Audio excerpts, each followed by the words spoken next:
Got some good one. Got some quick ones on the docket. 懇親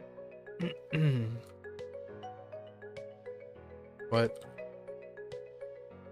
Oh, friendship? That's what you want? Okay, fair enough. I don't think, not quite.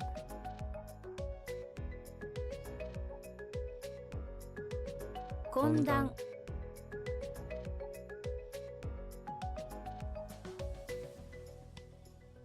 選択肢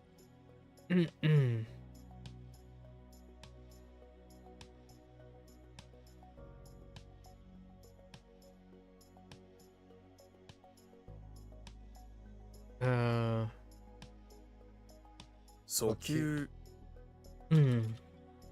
I don't remember if they accept it just retroactive. 18-liter container. That's one way to go about it. 1 ladle container is 18-liter container, which is also 5-gallon container. That must be a big ladle.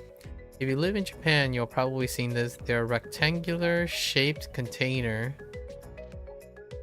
made of metal that are used mostly for industrial purposes for storing liquid like paint. Okay, that's actually refers to an old Japanese, which is roughly equivalent to 18 liters. I see.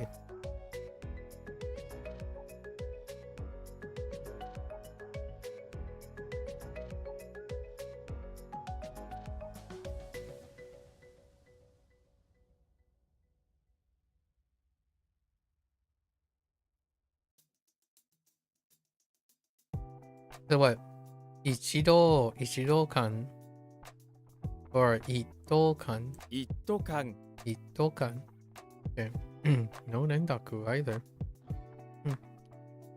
For the kan part. I guess it is separate things. The Big Dipper. Wow.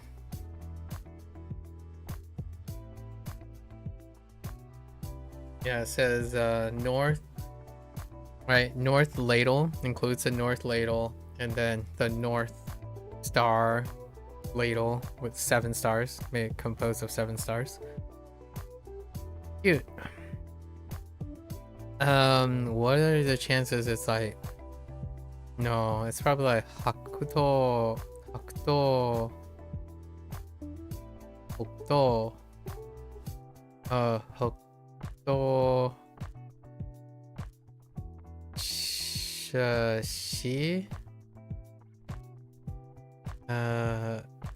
she said 北斗七星 she said okay, so we went she, yeah, Hokuto she said, okay, Bell, okay,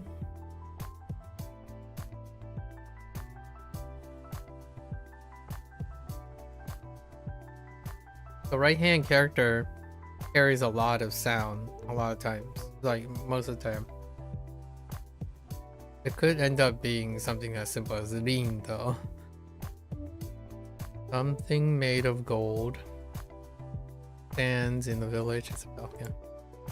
Sure, it's fair enough. That is the show. In some capacity, right? No, I'm thinking of something else entirely. Okay. Nope. I'm not even close. I'm thinking of something. Man, there's no preservation of that sound.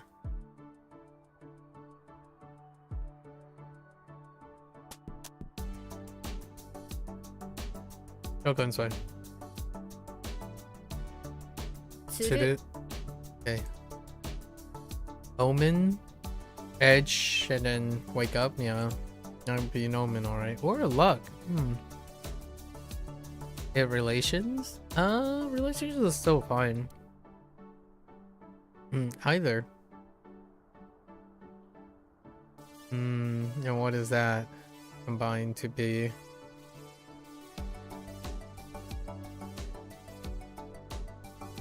Enki? 縁起 Engi, unexpected rendaku.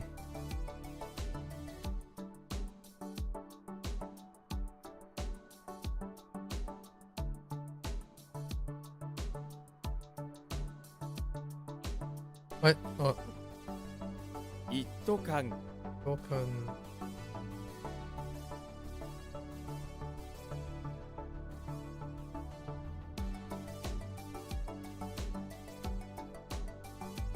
北斗七星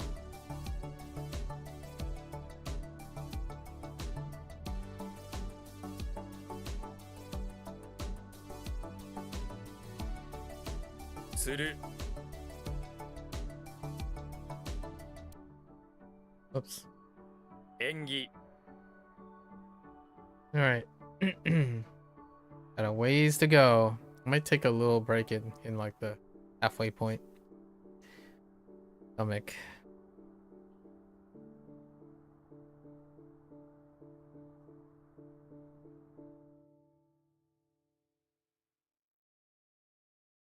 Pivoting off of related. So unrelated. No ties. 無縁 Okay. Marriage proposal. Okay, relations again. I wonder why they introduced it as edge as opposed to like relations.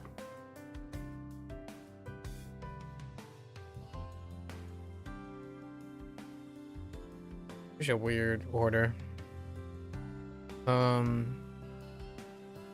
Formal term, proposal of marriage. 縁 And 談 done. Okay. Villain or sinister. Okay, sure. That could be anything. Cool. Yo. I'm not entirely sure how. No shortcuts. Yo, villain beat you all the way to. Yeah, okay. Good enough for me. The treasure chest. Left wing to complement right wing. Did it use?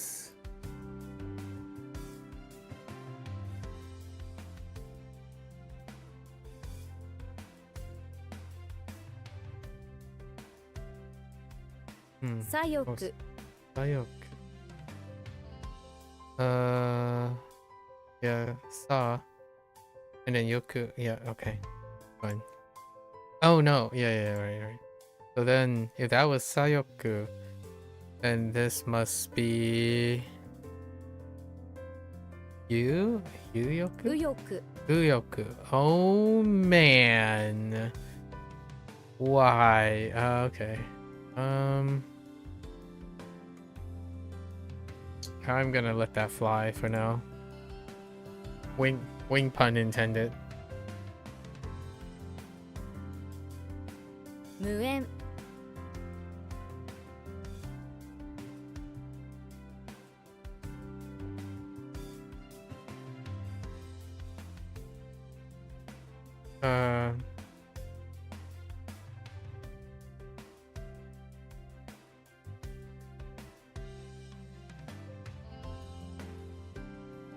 I'm not dealing with that pedantic nature. Okay.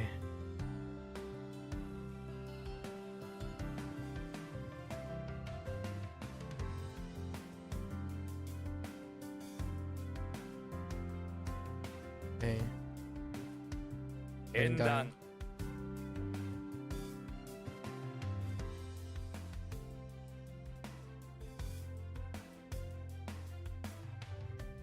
右翼 左翼 Alright. Wing? Yoku is okay. There's a chance Yoku ends up, but this is a body part, so 翼 Tsubasa. Okay.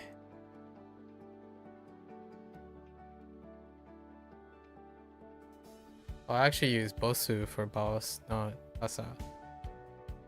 Okay. Yoku, wing.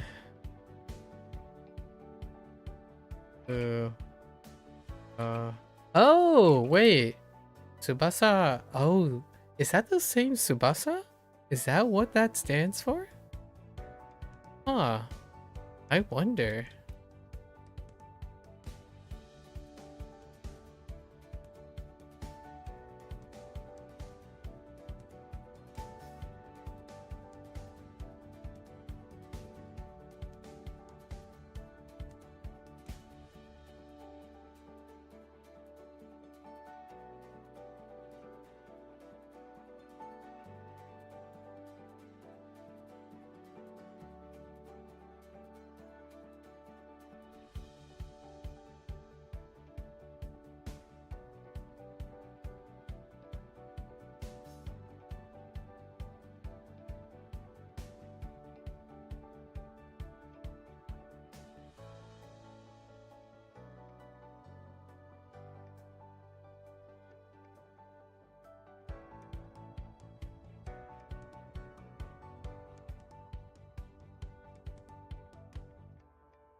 Not the greatest. We'll see.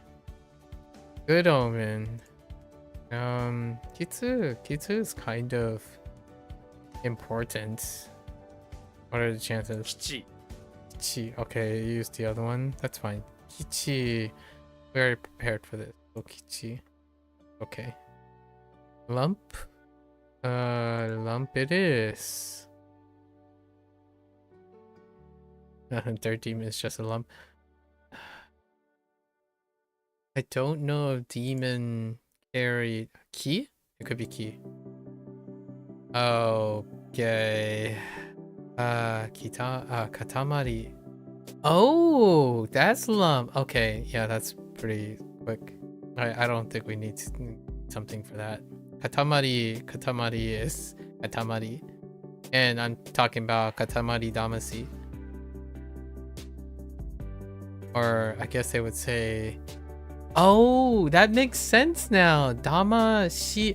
Oh, now I get it. Katamari Dama. A ball. Okay, all right. Sorry. Okay.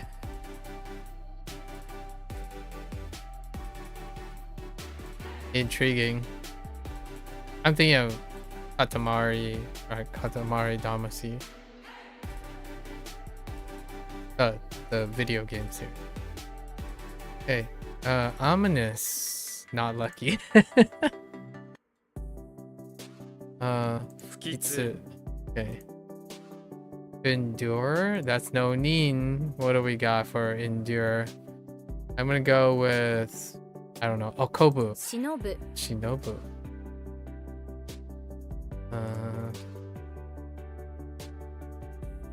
In. Ooh.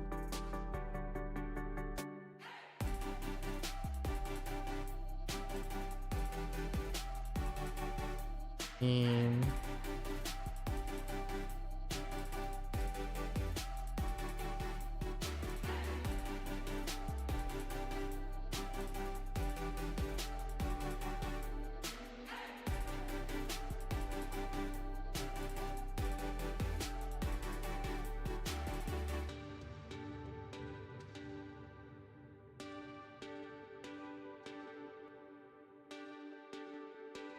Okay, Shinobu. Nin and Shino kind of lines up pretty well actually.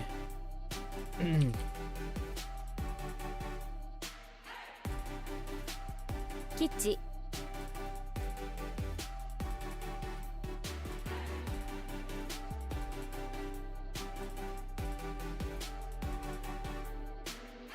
翼 It's humorous that both Tsubasa and Katamari are very familiar words. I'm pretty sure Tsubasa is the thing too. Interesting.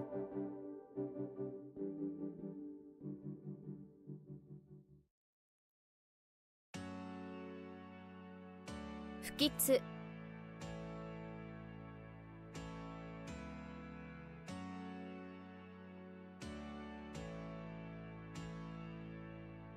忍ぶ All right. Ninja. Oh, that is certainly ninja. Ninja. And unexpected Rendaku. Blade. Edge. What was it? Yaiba は or ha. Yeah, Yaiba or ha. A blade in hand, you charge at a foe. Sure.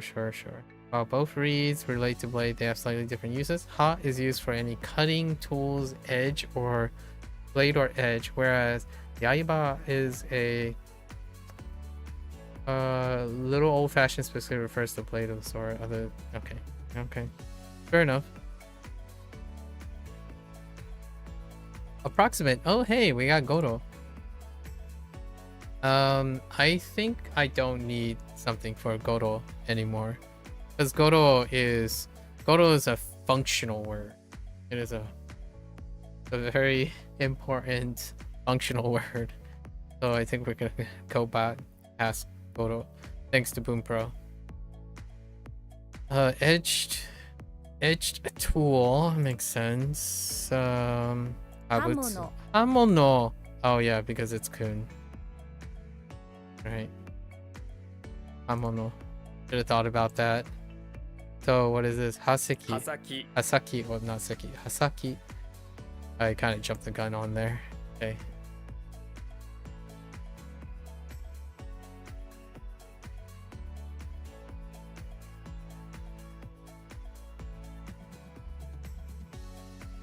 Ninja We got some freebies, man.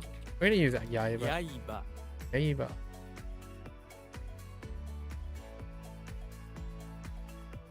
Hasaki How do you... edge? Okay, edge is fine. Sure.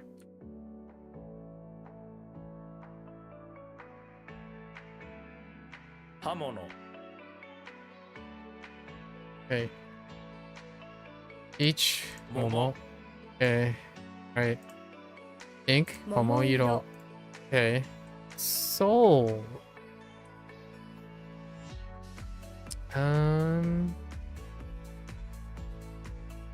Yes, that would be soul. Hui? When? When? We have found that the right hand doesn't really carry that well, huh? Right? As far as I remember. The cloud floating above the demon has its soul. Has its soul in it. Here. This can be anything. Kon. You shout out and beg his soul for help until finally you see that the cloud takes the shape of a kondo. Andor? I mean, Andor. I mean, Condor soul. It's fine. Andor demon. Here we go.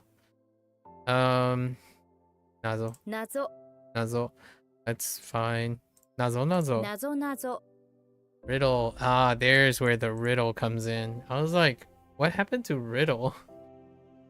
Okay. Alright. We got some freebies. Not every day you get some freebies. Momo Momoiro Actually, it's kind of more and more common now.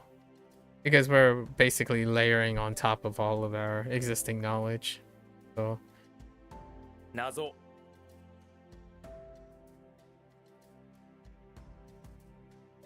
Nazo samurai. Samurai. Hey, yeah, it does stay up. Samurai, self-explanatory. To skull. We got Scott, but I'm not sure Scott. Scott is, yeah, Scott is kun, right? Scott. Alright. Leg. Get some special stamps on your leg. Special stamps. Y'all. No idea. Jaku. Oh, you know? I mean, Kyaku. Kyaku. Why does that remind me of stamp? For whatever reason. Oh, contrary. That's why that reminds me of Kyaku.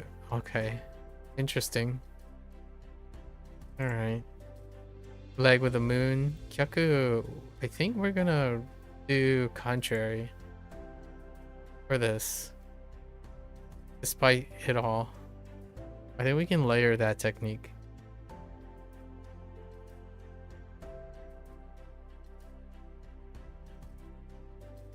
How would that work though? You've only met one person who has the same mark on their legs. This is kind of okay, honestly. Okay. Okay. That's fine. Pleasure. Recreation plus comfort. What do we got? Goyaku. Goraku. Okay. Ladle. This is gonna be to because, or maybe not actually. To. Okay. I thought it might be. unique enough to not be, so, but it was kind of like a 60-40. Objects tend to take on a kun of some sort. They tend to. Alright, that's pretty good. Oh, that's good. 叱る That's good. 侍 Samurai. Okay. Boraku makes sense. And To. oh, that's good too. We got some speed ones. Shoot. Shoot is pretty unique, actually. 主 Shoot. Okay. And Ake? Interesting. Ake sounds like the beginning of Akiru to open, so imagine you Ake a person to see what color they're inside. Okay. Alright.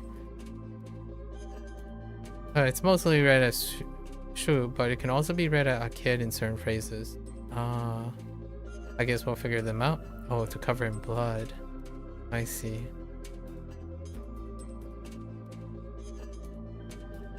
I don't know what pain is yet. Oh no, dye. That's dye. Tomaru?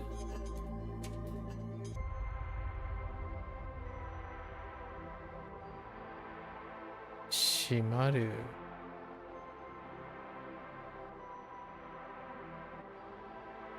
Back to it. 主 It's fine. I'll take what I can get. Okay, red seal. Shuin. Shuin, okay. Considerable. As opposed to, like, already. An alligator is considerably dangerous. You bet. Nutty. Is that like... Oh no, it's not. Nutty. That is not what I thought we were going into. Wait, is Ka actually Kunyomi? It's a hybrid, isn't it? Yeah, the special Ka. Fucking Narnia again.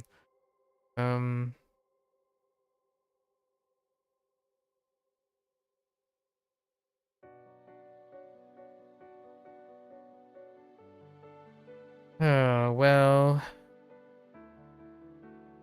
what was not? What do we have for not?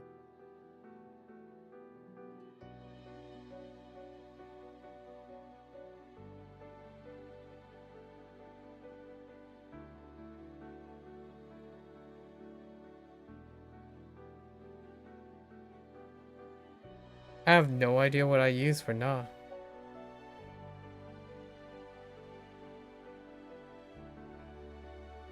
Do I even have a na?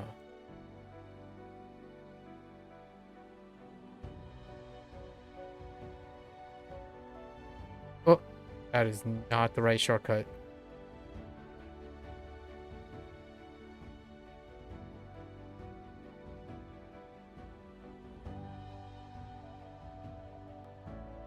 Oh, I am such a doofus.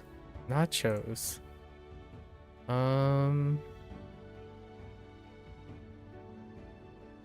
How could I forget nachos? Okay. We got alligator. No, the terribly.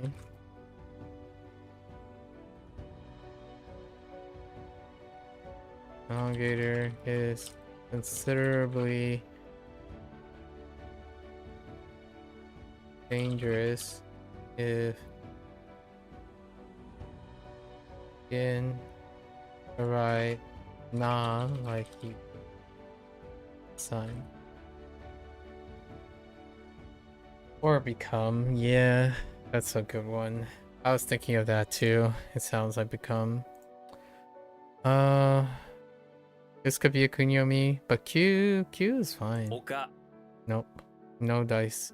Oh wait, but this is oka for hill, which has the same meaning. Yeah, oka.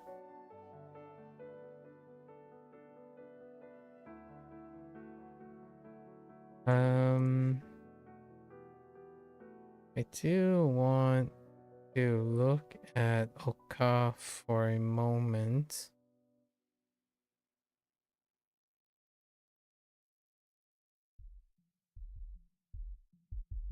Or they just don't. Cross-referencing is such a butt. Yeah, okay. I think that's fine. Sand dune. Shakyu. It could be something else. Sakyu. 砂丘 Sakyu. Okay. All right. 朱印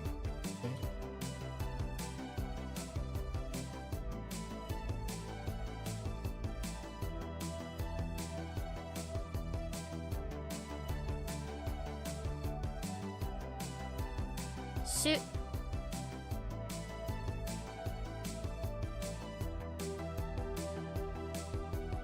砂丘 丘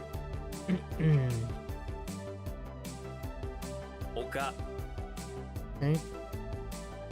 Air, nashi. Moving right along to shout. Kyo, that ain't no kyo, right? Could it be like... It's gonna be something crazy. Or it could just be like yobu or yabu. 叫ぶ Sakebu.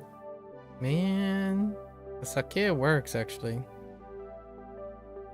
It'd just be shouting for some Sakebu. sake.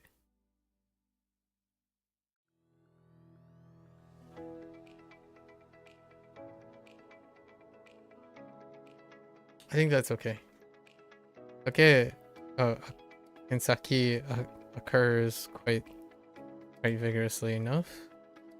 Curse. Oh, as opposed to the boombox on top of a pedestal? Maybe? From the mouth of your older brother comes a curse.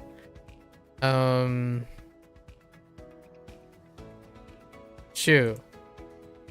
Noru. Okay, so this is probably kun because it's a verb first. And adjective. Yeah, the act of a curse. Okay. Alright, Noro.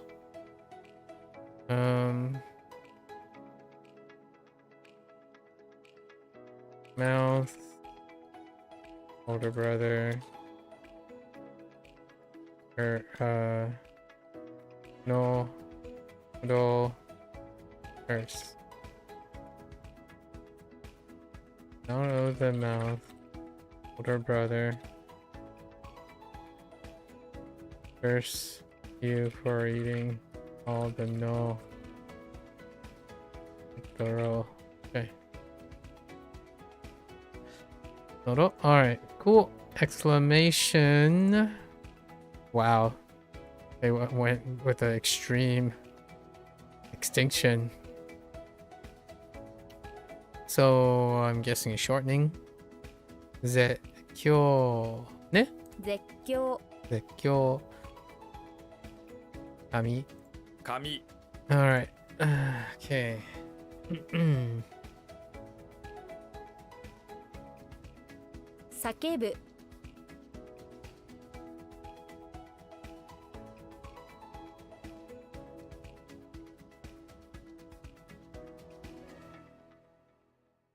Wait, what was this?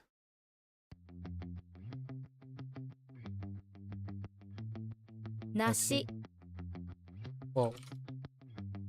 紙 Oh, I almost wrote Kami twice. 絶叫 Blonde. Oh, that's kind of cool. Gold hair. It could end up being Kanegami? 金髪 Inbatsu. Okay, so they went with the onyomi. Inbatsu. Okay. And then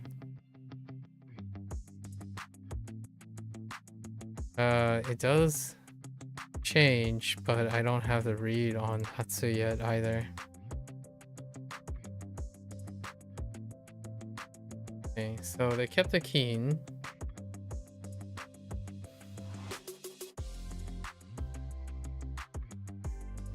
And then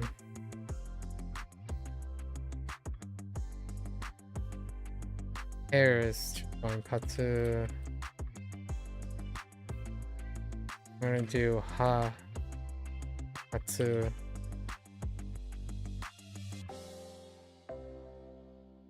Let's go do katsu.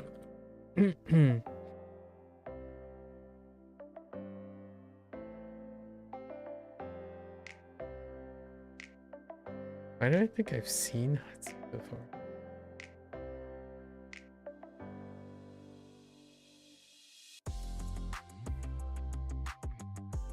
Oh, is it like... Oh, because it's hats. Oh no, I have 2 hats. It's okay. That's where's the hat. Okay. Let's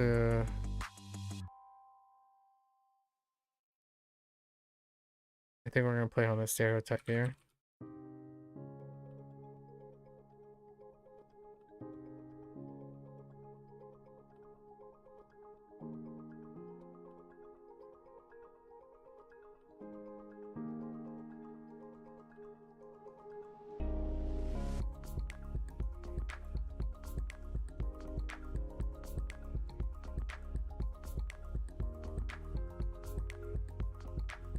Nah, that's fine.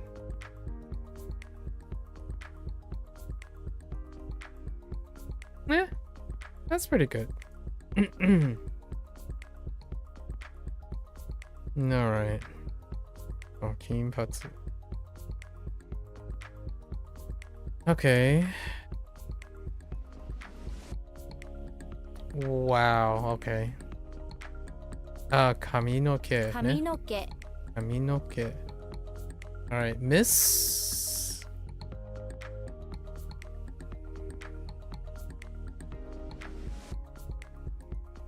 Yeah, woman who's a nurse. What is the right hand? Why? Where am I getting? I get the Joel thing, but what was the defer? Okay. How do I defer?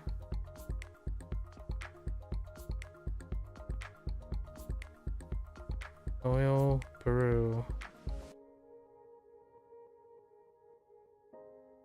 Oh, it's done. Done. There's no... I don't think there's a...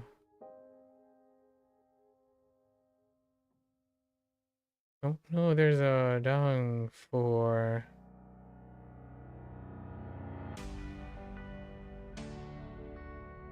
aid. Oh, this is probably part of Koichi. No, maybe not.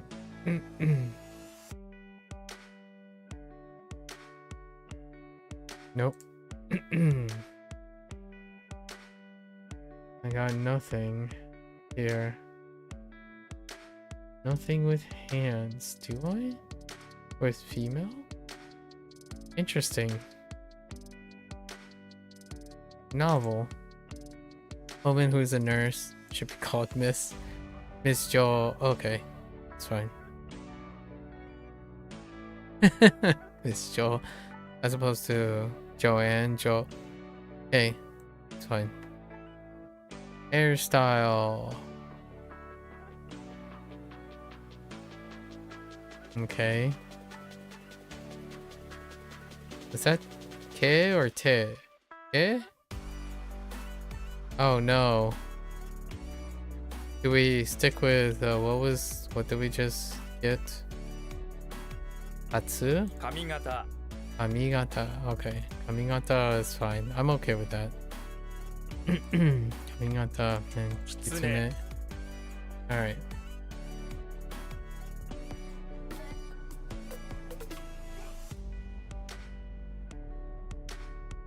Kinpatsu 髪の毛狐髪型 Right. Kasa. Kasa is fine.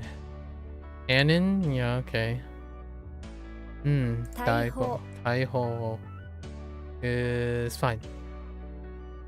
Calendar. Oh, hey, that is calendar.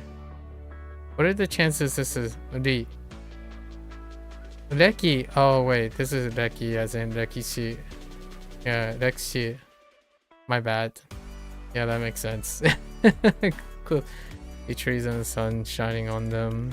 Yeah, Rekishi. Alright. Rekishi. Rekishi. Hime. Hime is fine. Or 姫 Hime. Hime. Hime. Oh, interesting. It's the other way around. Hime. Hime-sama. Hime-sama. Okay. Alright. Cool. Go. 傘 Go. Oh, are you gonna make me type conical hat out? 大砲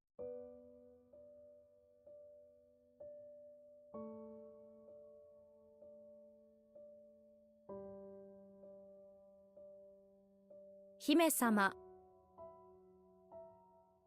姫 Hey. That ain't no Ryu. Oh, actually, Ryu is kind of okay, but this is grain. Grain is important. 粒 Subu. Okay. You know, Subu, I feel like there's another Subu somewhere. I feel like there's a Subu somewhere. Oh, it was Crush? Oh, goodness gracious. Alright, we're not doing that. That's actually new and rare. Okay, so what do we have? Two. Green.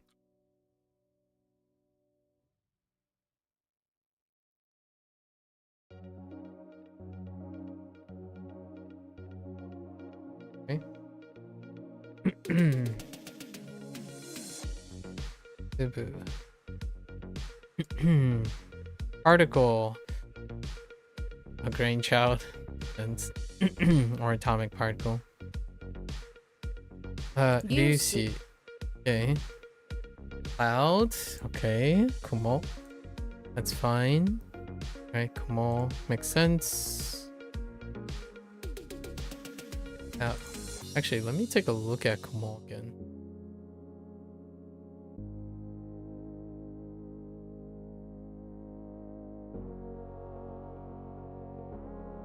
The Kumo is have that thing. Oops. No. They added an extra sun on top. I'm like, when? Since when? Okay. Alright, thunder. Right. Ooh. This might be different. 雷雨 Now you okay. We used the U in Uten. Yeah.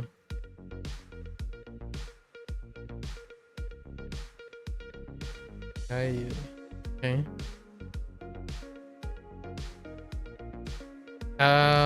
Possible kunyomi. 雷 Kaminari. Oh. The gods call or cry. Kaminari. I like that. I like that quite a lot. Kaminari. We're gonna keep that for now.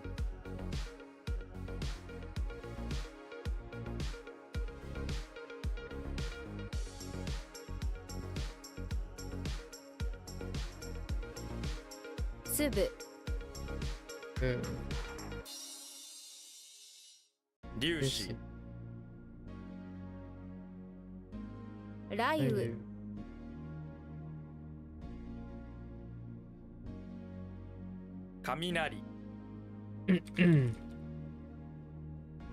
Torpedo. Bang. Fish thunder. Yeah. That's certainly a torpedo, alright. Let's go with Yorai. 魚雷 Okay.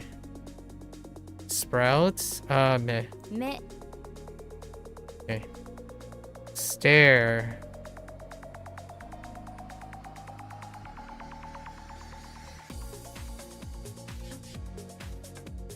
Turtle. Oh, like gazing?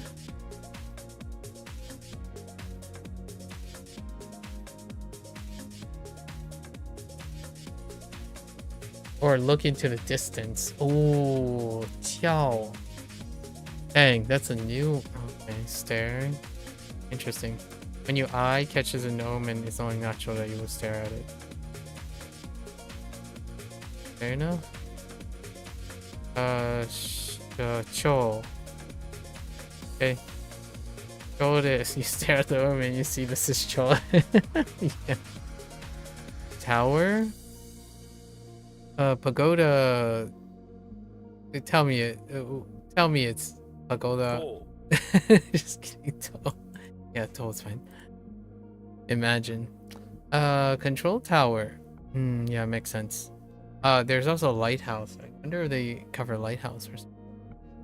Okay. Yes, this is logistics. So control. Logistics. So Kansaku. 完成と Kansei. Ah! Kansei to. Okay, it's fine. Uh, 魚雷 torpedo.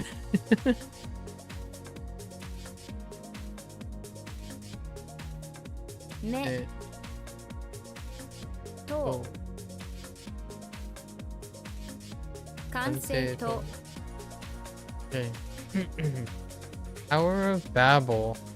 We're kind of closing in on the other half, so I am gonna take a short break, and I'll be right back.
Okie dokie. Let's get back to this. Our babble. Yeah. Biblical, indeed. バベルの塔 Baberu no to. Okay. Eiffel Tower, also biblical. I'm kidding. All I can think about right now is blue, the color blue. エッフェル塔 Eferuto. Okay. Eferuto. Naked. Yep. That is naked, alright. Now the question is, are they gonna carry... I mean, it could be part of the verb. Let's do... Ka. Da! The heck? Alright, fine. We're not using that type of da. What do we have? We have... Okay. Got the outfits, the fruits. Oh, I can think of a cheeky thing here. Naked. The birthday suit. Right, the birthday suit.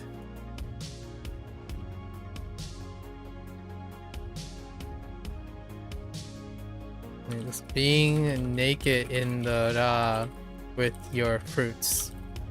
That's so dumb. It's fine. I mean, da is kind of tangential to it, but it's fine.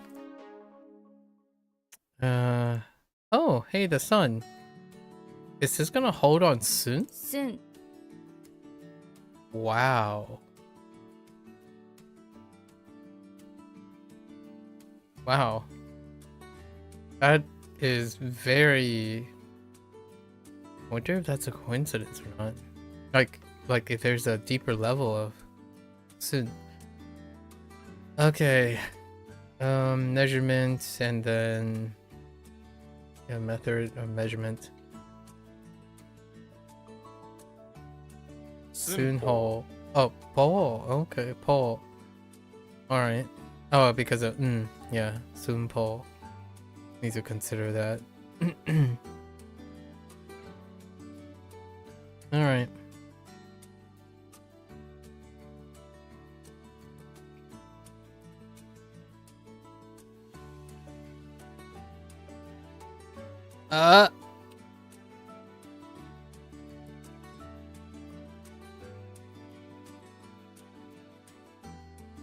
I can't.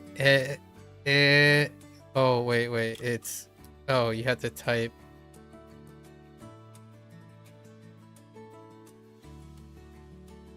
エッフェル塔 Beruto.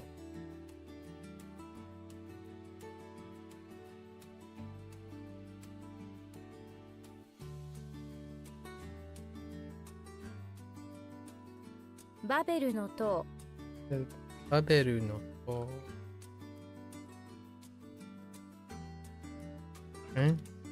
I can't spell babble. Babbly.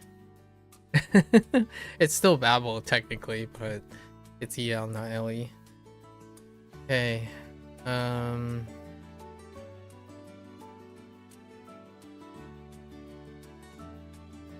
Sunpo. Sun. That's interesting, because Sun ended up being chun or inch or foot.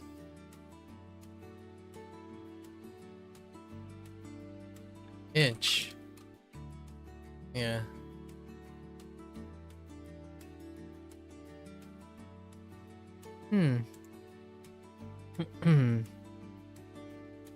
On the brink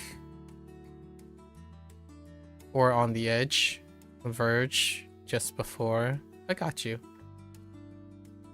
I wonder how this goes. Shin sen zen. Oops, I said sen zen. Sun zen. Okay. Edge often describes the physical outline of something. Megane no. Wait, I already got an edge. Oh no, actually we didn't. But we have two choices here. 縁 Chi. Darn.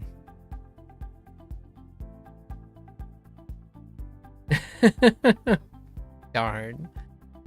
Okay, I guess not.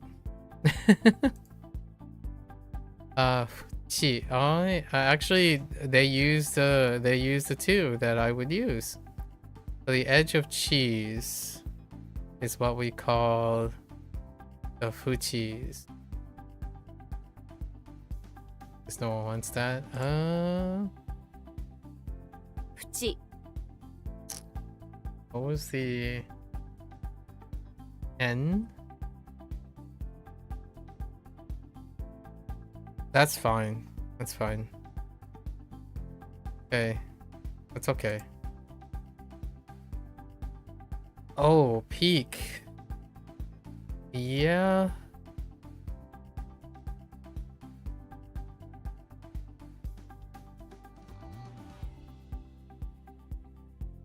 Actually, maybe not. It's not. That's yeah. Oh, yeah, that's yeah. Okay. I wonder how fills into peak. I mean, it kind of makes sense for peak more than yeah. Do I have a no? Wow, that is quite a dramatic difference. An axe is sticking out of the ground once again, right? On top of a mountain this time. Give me there's a chance this is Kunyomi. But give me either Oku or Q and get Tsukaku. Oh, Japanese.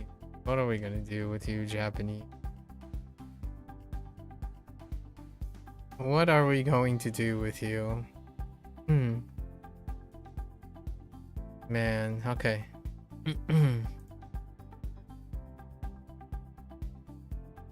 It's crazy how much more interesting how they departed. Okay, Gaku. I guess we can still use Gaku. So what did you get for this? Axe sticking out, right? Peak. And then what? You can't help but Gaku at the peak somehow.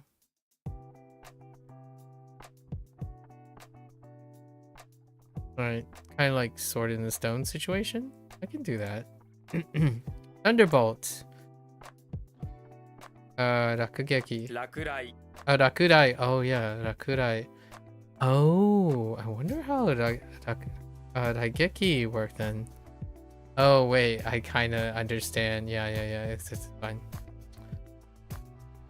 Did we get Raigeki yet? I don't know. We have Raigeki yet. I don't know if they're gonna use Raigeki. Let me see.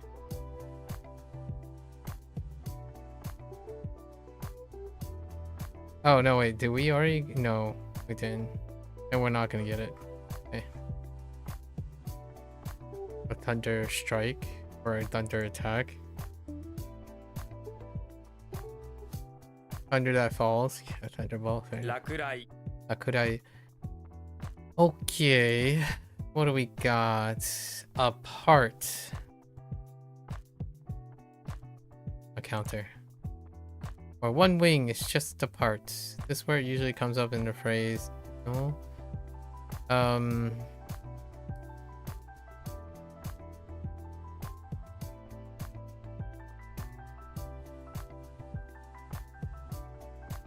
I've already forgotten how wing.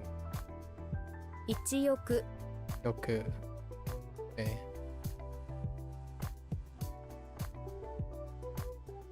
Okay. 一翼 Yoku is kind of weak.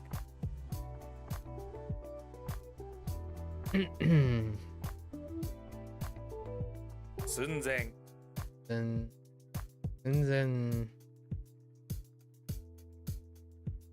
can I just type edge? Okay.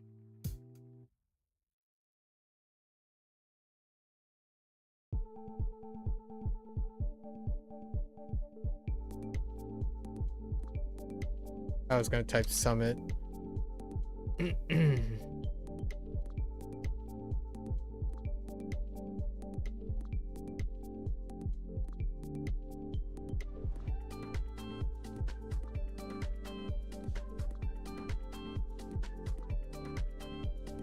What? I thought it was... Oh, it's Fuchi, not... Oh, no, wait. I'm thinking of something else. No. This is an earlier thing. Thinking of an earlier thing.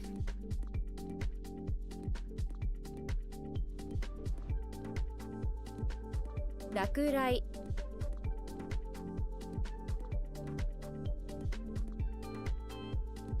一翼。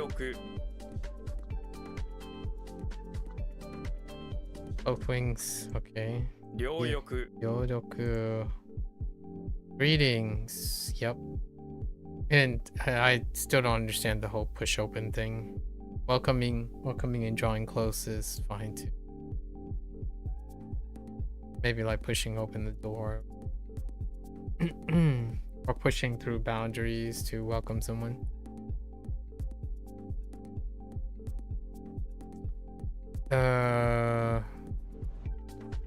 Aisatsu. Okay. Gamble. That is gamble.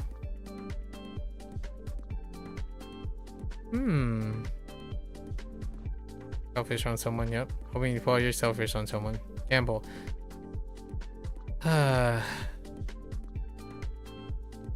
Go. Ka. One kunyomi. Kakeru and it? Okay. No, okay. Ka. I mean, you just gamble your burn to buy a brand new car. Sure. That works out really well. And then Turi. To serve. Yep, that would be doing. Or a roll. Serve. It's a bit archaic, I can imagine, and therefore has a formal feel to it. I agree. How would this work? Like itoeru. Skaeru. Okay. Use the ska instead of the ita. Okay. Ska. I'm okay with that. Yeah. Another ska super family. Slide it back in.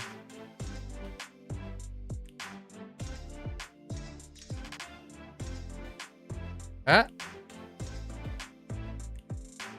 両翼 挨拶 Or greeting. Greeting is fine. Okay. 使える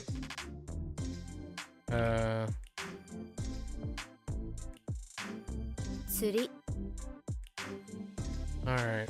We're getting there. We're getting there. To torment. Yeah. Oh, this might be one of the retroactives. What they moved recently to torment. Frustration was what? I want to say it's like... Oh no, but this could be like... Sawamu or something. サイナム Sainamu. Dang. This one is Ichi, right? Ichi, Ira. Oh my gosh. Yeah. So we got the Ichi, Ijimeru, right? And then Ira, Ira suru. And then now we have... Oh, this is definitely added before. I feel like they added this as one of the 3 lessons. Sainamu. Why are you so crazy? Alright.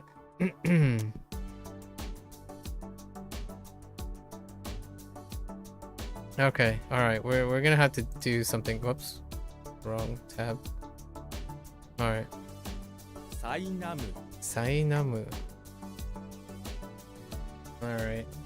So we got... Go with Ichi and Ira.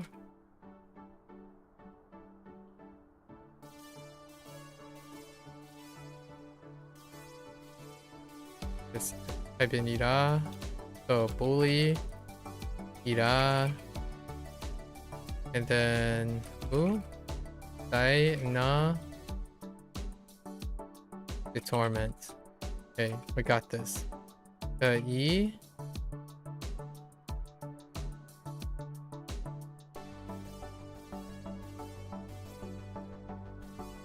G as bully and Ira. The Mu. The Sai.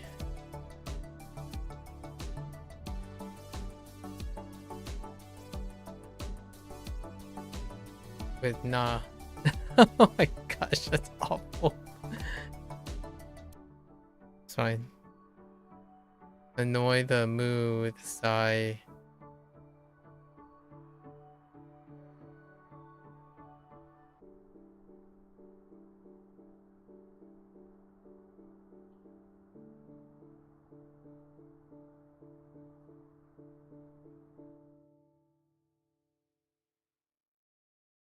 Okay, I got you. I got you. All right. Sainamu. Tear up. Wow. Oh, to not tear up, to tear up. Oh my gosh, I just realized tear and tear. That's interesting. I wonder if people say that differently. Huh. Shikisaku. No rendaku. Interesting. Juku. Because of Bunpro. Juku. I think we're just gonna go with it. That's retroactive. Nuclear fission. Split the nucleus. Nucleus part split. Nice.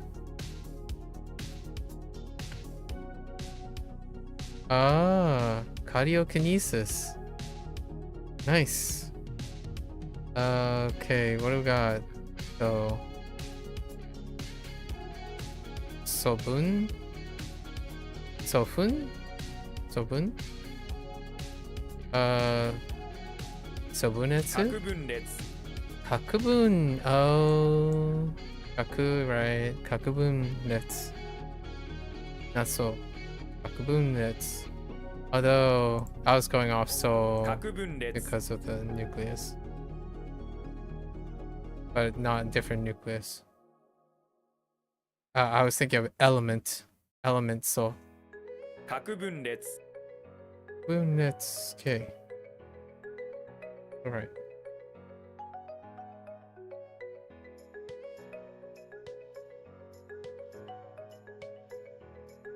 引き裂く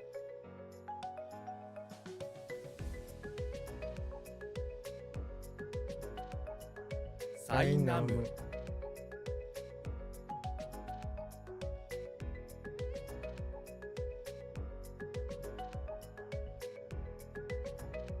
核分裂 So attack. More attack. Various versions of attack. No distinguishing factor. We'll figure it out in the future. It's okay. 襲撃する Shugetsuru. Okay. Table? Hey, we got table. The other table. The toe is early. Great. Sure. Taku. Okay. Feels bad, man.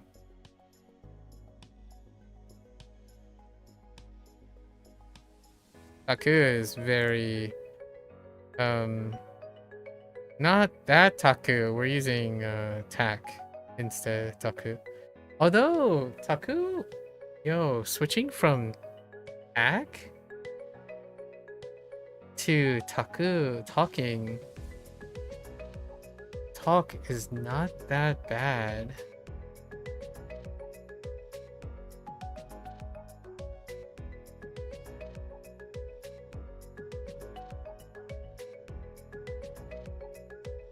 I will have to consider that.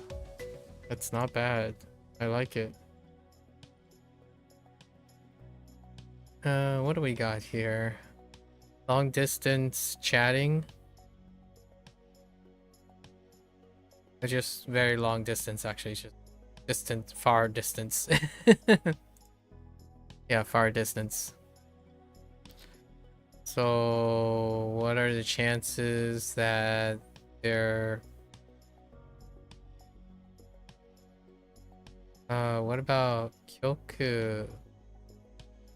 Kyoku Kyori. 遠距離 Enkyori. Oh, no, that's N. Dang it. Enkyori. Okay. Feels bad, man. 近距離 Enkyori. Alright, that's fine. Polish. We got Polish. Polish. I'm kidding. Polish and Polish. That's one of the English vowel swap ups. Polish and Polish. This is polish something through rubbing. That kind of looks like Neki though. Maybe it's a Neki. It's probably not. And it's probably a kunyomi because it's a verb. We'll see. Below the canopy of trees is a stone. Since it's the only stone you make sure to polish it. Okay, Mika. Mika. Oh, we're not using Mika. That's that's a okay, so canopy. Canopy. We're gonna use forest stone.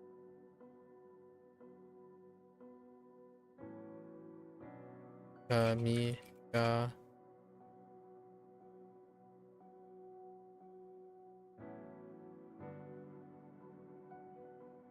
Okay. Polish. Under the canopy, forest, on a stone, you polish. Use on the meat you got forest. Hey.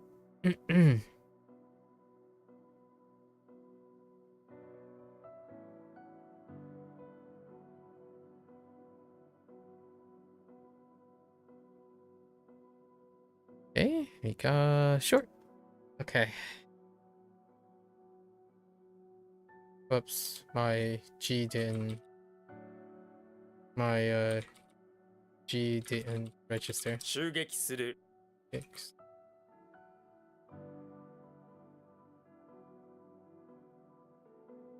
遠距離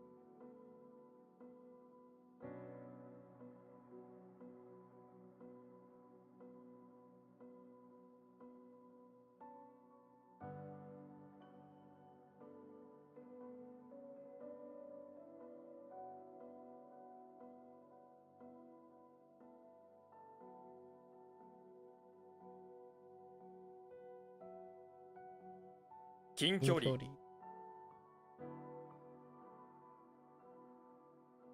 Alright, next one. Yeah. I'm curious if they go with dankyori versus like something really different. 短距離 Dankyori. I said dankyori. Dankyori. It's kind of a mixed bag. Bacteria.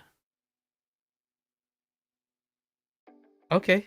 They went straight to bacteria as opposed to like just something disease related. I wonder if they're gonna use it for like epidemic or something. Do I have this combination? Probably not, but can I get a key? A key or an E? Keen. Alright, I'll take it.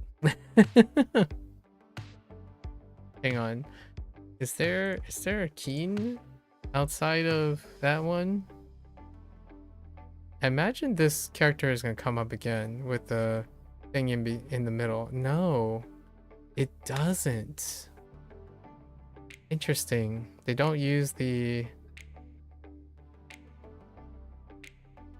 How about what about putting something in the mouth in the future?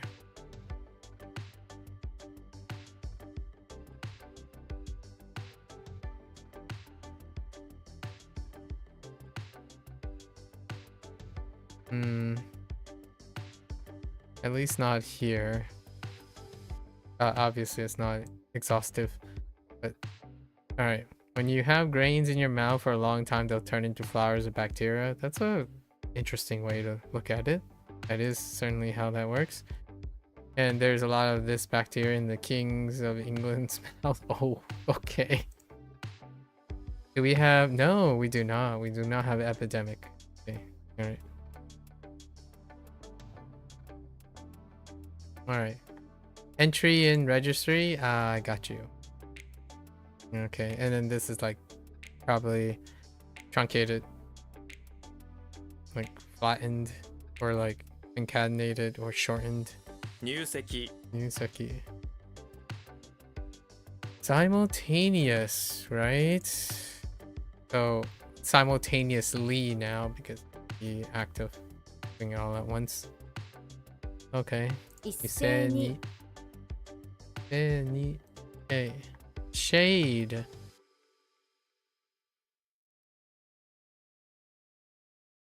Different. different.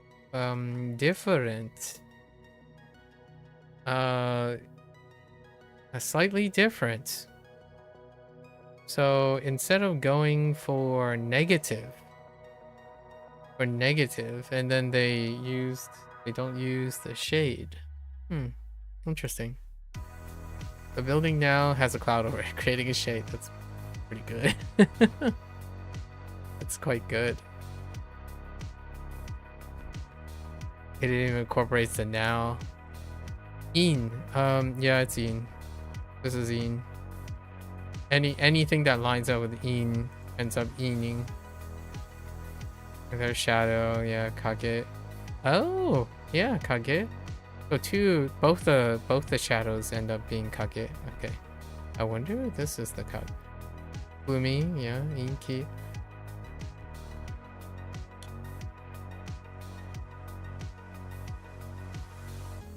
Oh, kage. Well, that's gonna need a little explanation, but I'll take in for now. 短距離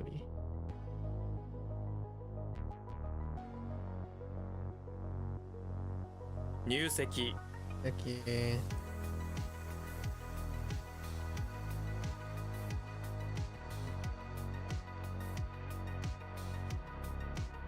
Whoops. That also happens to be E, but okay.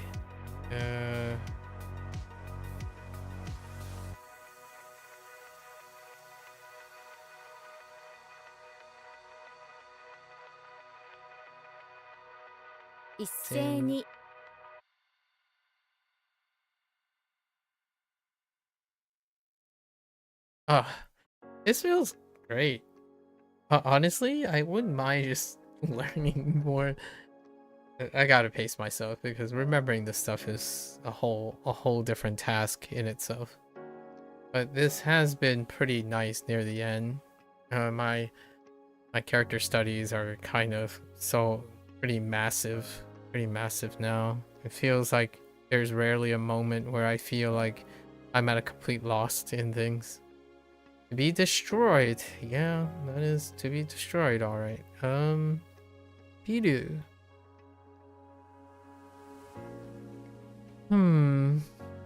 Okay. But we don't have anything for Metsu. So let's go with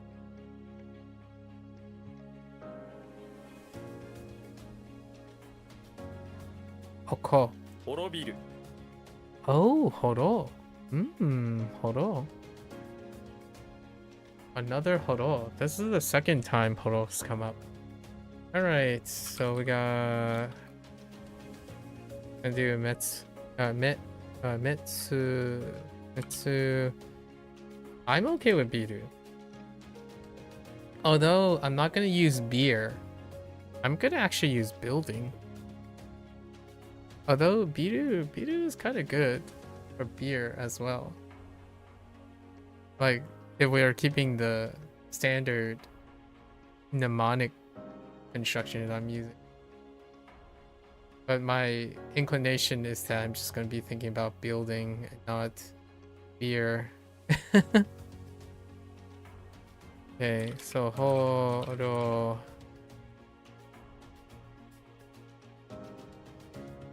Right, and we're using hold as opposed to ho. I don't like ho very much. Kind of tough to use. Oh no, we got the video. Okay. You met two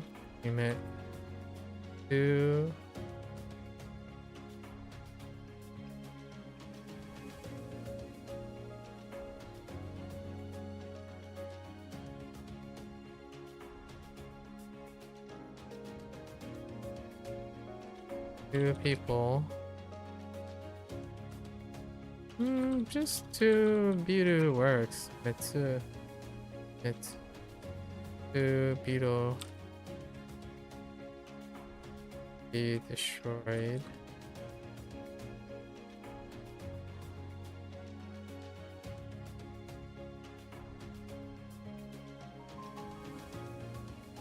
Yeah, it's okay.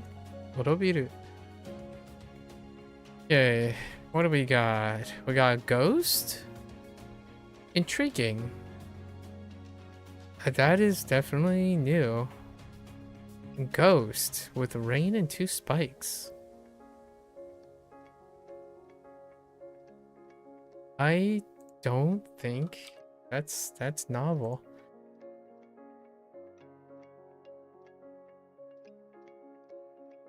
I'm not sure which ghost this. Oh, I know which one this lines up with. Ling for spirit.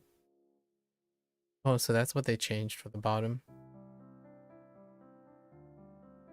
And it lines up with the others too.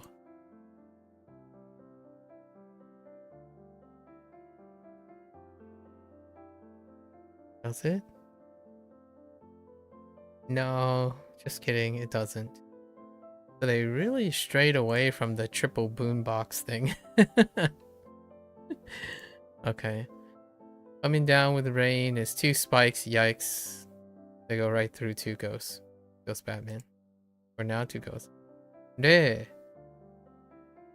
Oh. Yeah, you come across the ghosts who are stabbed in the ground. Please, they beg. Please use that ray gun that's in that robo and are suffering. Well, you could kind of see like lightning striking two ghosts, like 2 ray spikes, right? Sure. Rowboat. Chrono rowboat.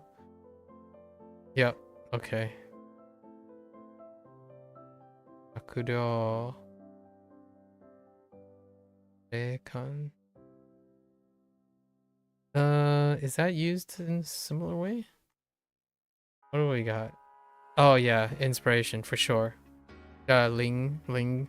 Lingan for sure. And we don't have evil spirit. But it does line up with soul. Oh, that's not. So they didn't use they what? We just got another ghost.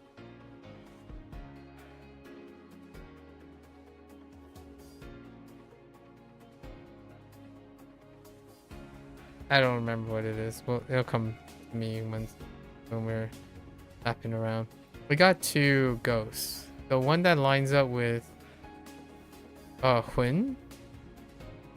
Yeah, the one that lines up with Hun, and then the line lines up with Ling.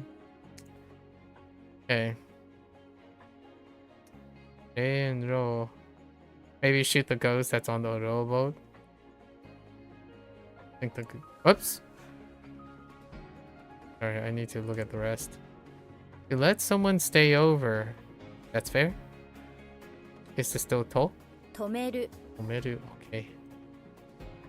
To be in a hurry. Wait. Do you have new notes? That's fine. To be in a hurry. I think this. No, it's not. Okay. Oh, this is gonna be different. You're gonna get me with this one, right? Kogeru. There's. What are the chances that this stays Koru is. It sounds okay.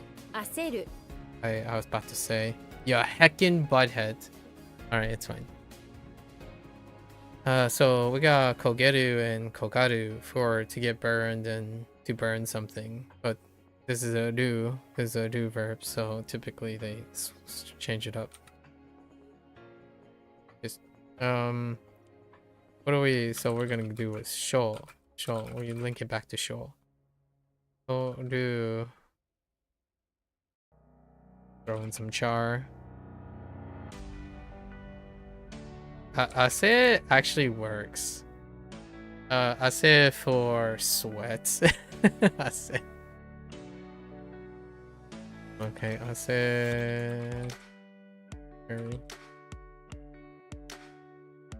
The Ru. The show. That food be charred.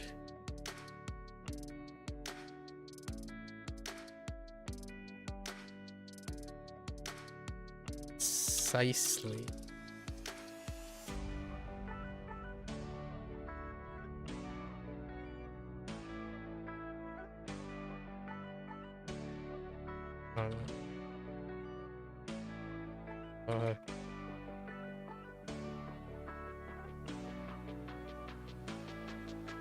Okay, oh.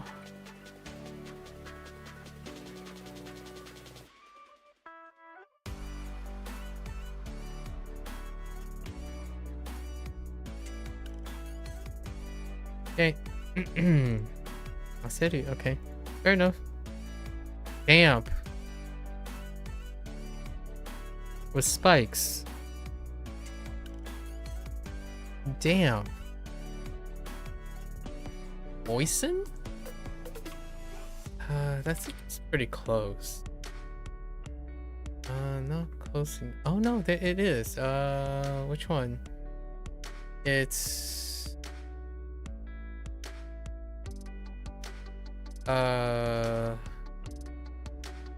Shi. Yeah, Shi.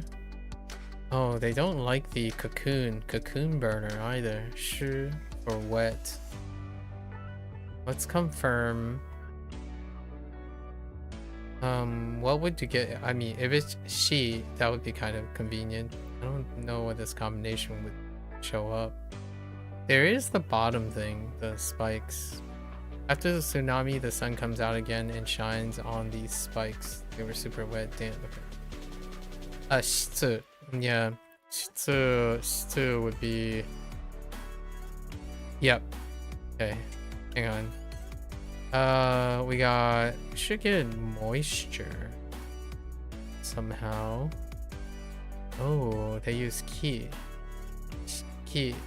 instead. It's chi. Actually, I'm not sure if it's the same character. Do and ki goes back and forth. So like shito as opposed to shiki. Shike, not shike. And shito, like a degree of moisture or humidity. Humidity.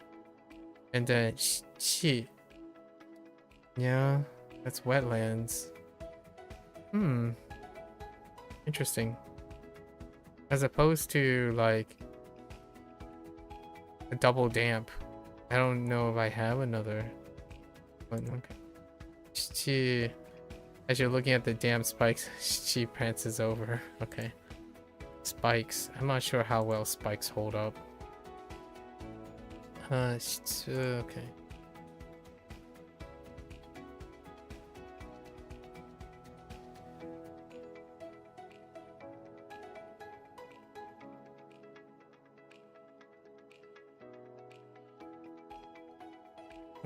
To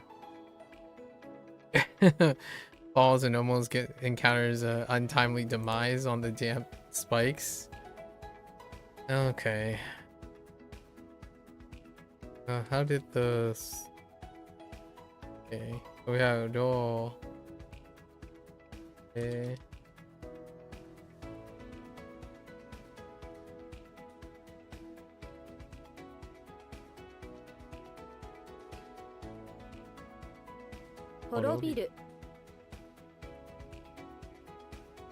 Oh, horo still works because it's off horo, the other horo. So they're still the same run. I didn't really need, but that's fine. 止める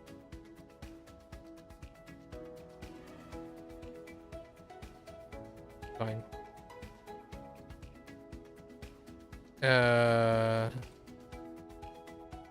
Aseru.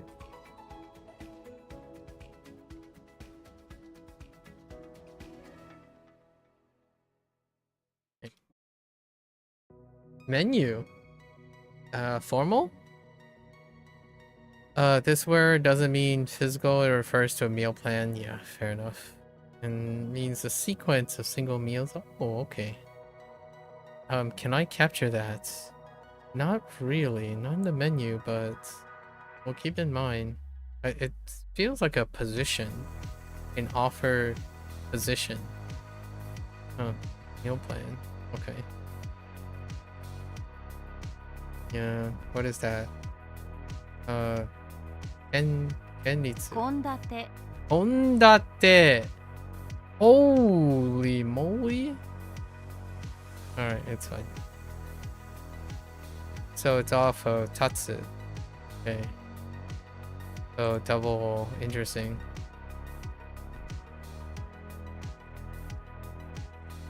Wait. Yeah.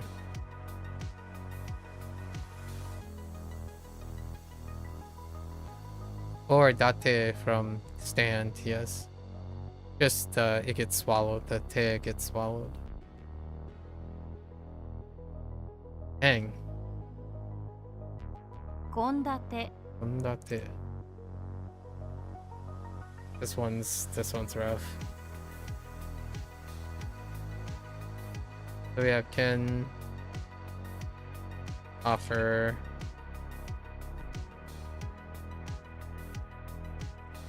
We're gonna use tate. Tate. Oh, you know, no, okay.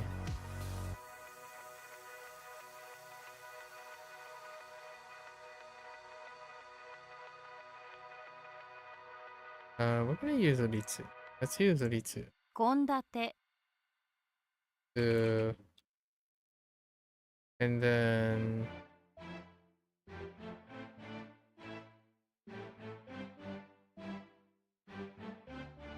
menu. Can at the Ritsu offer your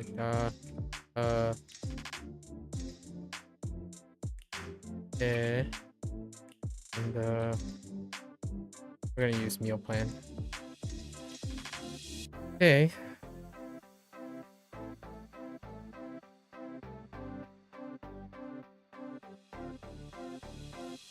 Oh, I totally forgot about Condor. Oh no. Oh no. Kon.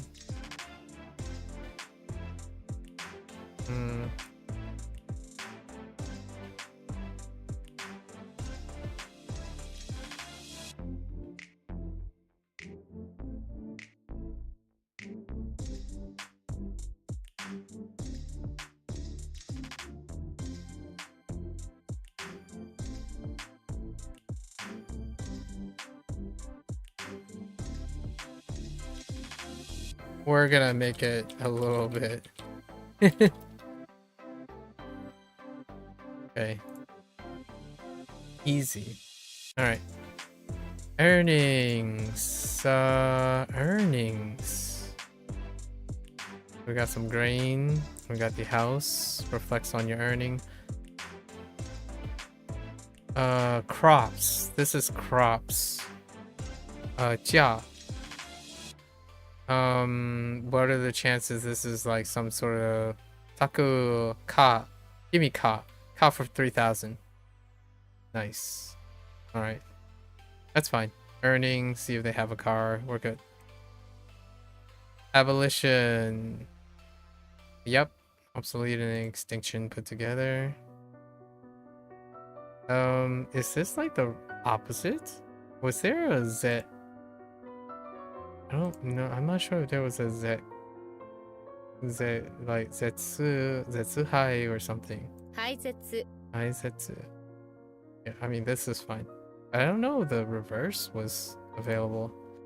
Light year. I mean that looks like a light year, alright. It's typically used as a number to specify the distance, yeah, from celestial bodies. It would be very convenient if it was Honen. But why do I have a feeling it's like Hikari Toshi or something? 光年 Oh, alright. Color me surprised. I really was ready for the Hikari Toshi or something crazy. I was ready for a Konen. I'm fine with Konen. Bride. Okay. Oh, this is the other Jia. This is the other ja. Can I get a pot for 6,000 as well? Oh, okay. They went for kun. All right. Does this ever not have a kun? I mean, okay. Well, we don't have an example. Okay. This is the other one.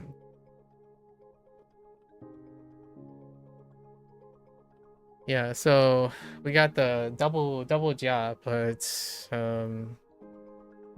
neither. Okay, so yome. Yo me ne. Okay.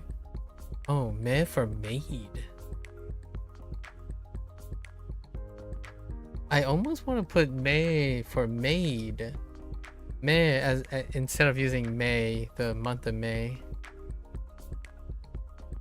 Maid is pretty good. Instead of me for met or eyes. Oh, I just realized I haven't used met for eyes in a while. Because met is a little bit more useful. Alright, so what do we have? We have woman, house. Just write that's a bride. Yo me. What's it? Intriguing. The woman in your house is the bride.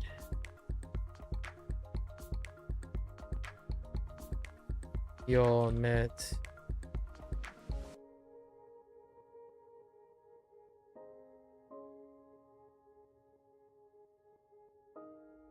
Yome. Yome? Yome. We'll find out in eventual time.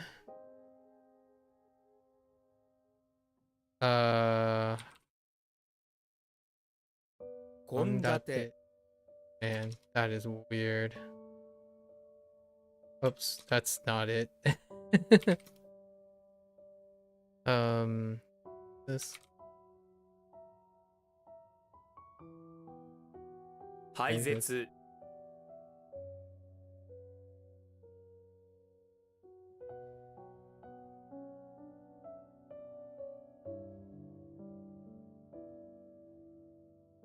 後年 Oh man. Bad taste? Oh yeah, that looks like bad taste. Alright, different type of taste. Like sophistication taste. Not palate taste. Just bad hobbies. Aku? 悪趣味 Akshumi. Okay. Alright, gutter. Yeah, that's gutter, alright. Bowl? It could be a bowl. It kind of looks like a bowl. Oh no, but it kind of looks like a coal as well. Or a setsu. Oh, alright. Oh, that's fine. And I guess you're setting a tsunami versus a lifeguard, yeah. And then Cole sets up in a gutter. It's a lifeguard, so Emperor Cole decides to survey the damage. We found a lifeguard in the... Okay. It's Cole. Goes in the gutter. Alright, okay. Wrapping paper. That makes sense, wrapping paper. Probably Tsutsumigami. 包み紙 Okay, wrapping paper. Fair enough. Idle hour or season or the right time or high time. Oh, wait. Yeah, this word is figurative. Yeah, the perfect time to act. Yeah, that's right. Especially quitting. Yeah, let's get... okay. High time. High time is the one that I think about. How do you want to do this? Like shio? No, the shiotoki would be weird. It's just choji. 潮時 Shiotoki. Alright, it's fine. It's fine. I thought it sounded fine. Shiotoki. Okay, fair enough. Okay, cool. Neat. That is a waterfall, alright. They use dragon as opposed to pool. What does pool look like?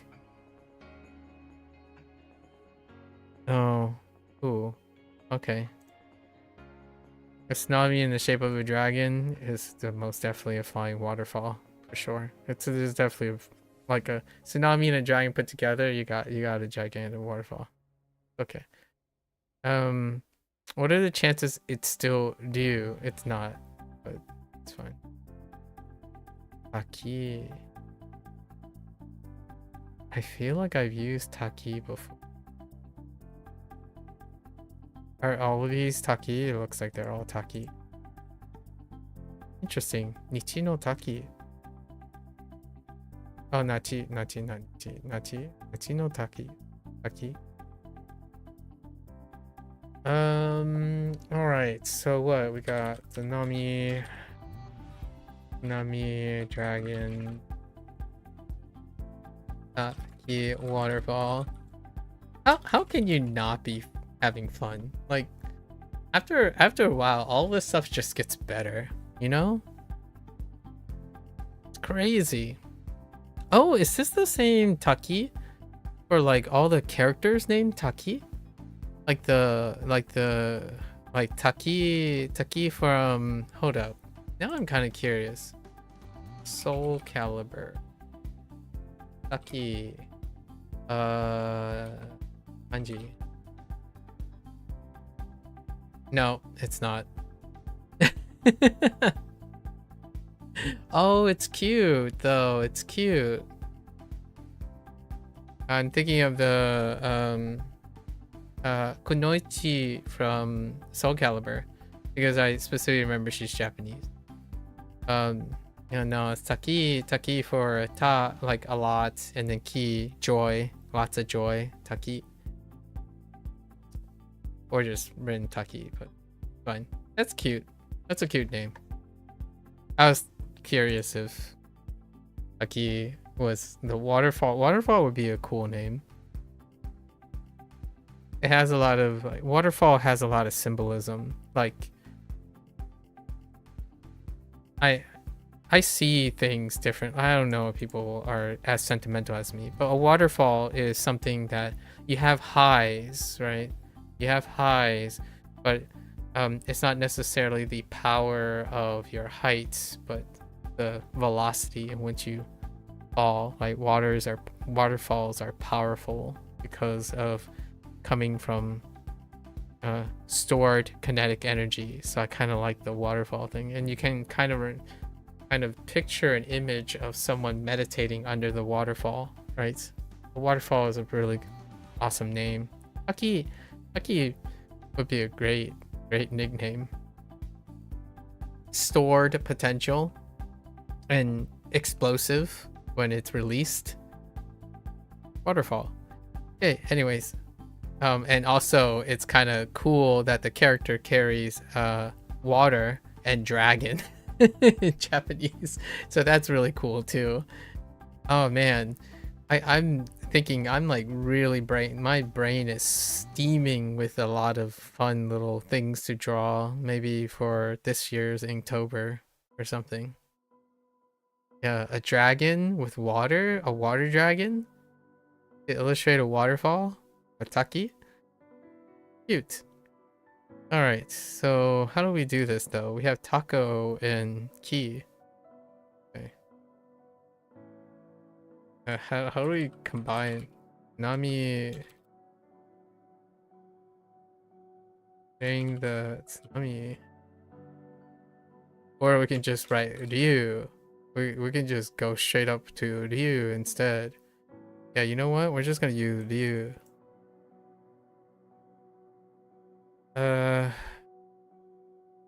You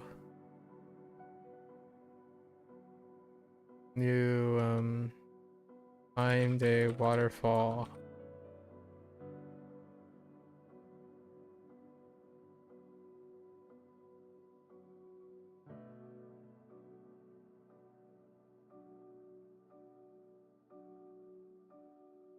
I don't know.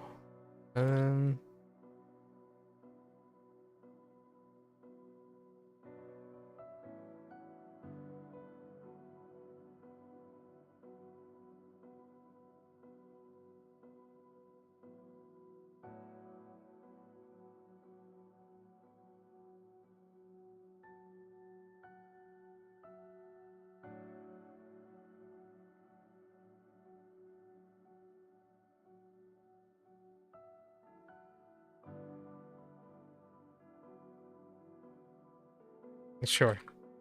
It's okay. Okay, he's fine. Okay. 包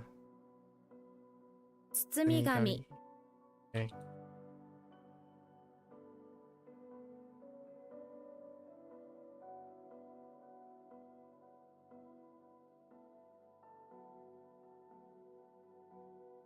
悪趣味 趣味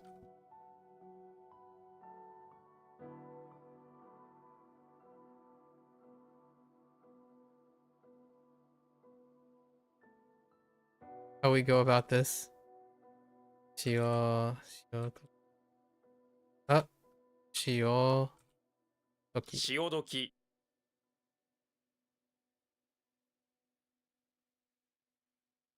After all that talking about. Alright, last 5. Japan current.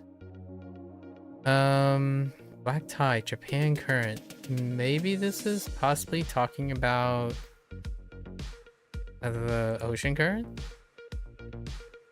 Or the current as in the ocean current? Yeah, okay. I like how this is the black tie isn't what you think most likely. This is what I mean by, yeah, I kind of get it.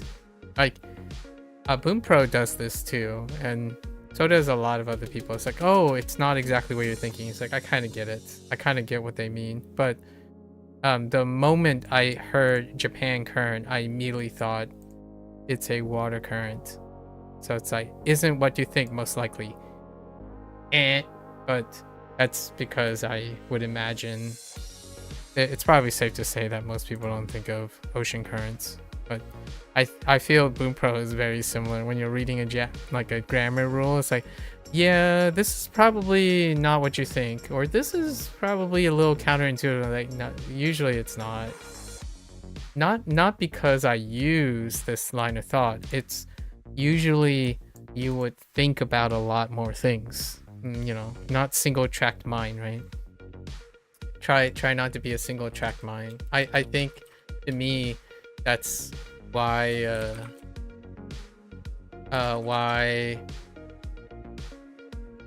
it's not as interesting for many people. Most of the time it's very single-minded, so it doesn't get any interesting. You don't build any interest in it. The black tide isn't what you think. This is the Japan current, aka Kuroshio. Well, I imagine it's Kuroshio, right? Current. It's a northern flowing current. I don't know of Kuroshio current. It just sounds like a current. Kuroshio. And obviously, you know what's also interesting about this? The idea, I think there's a fallacy here, a little jumping the gun. If WaniKani is supposed to teach you about these characters, right?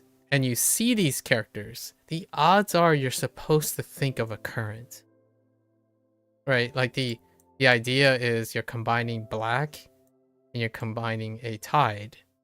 So I think it's a little jumping the gun here, because I think by now it would be fairly, not that it's guaranteed, but you would think that it would have something to do with the current at this point in time.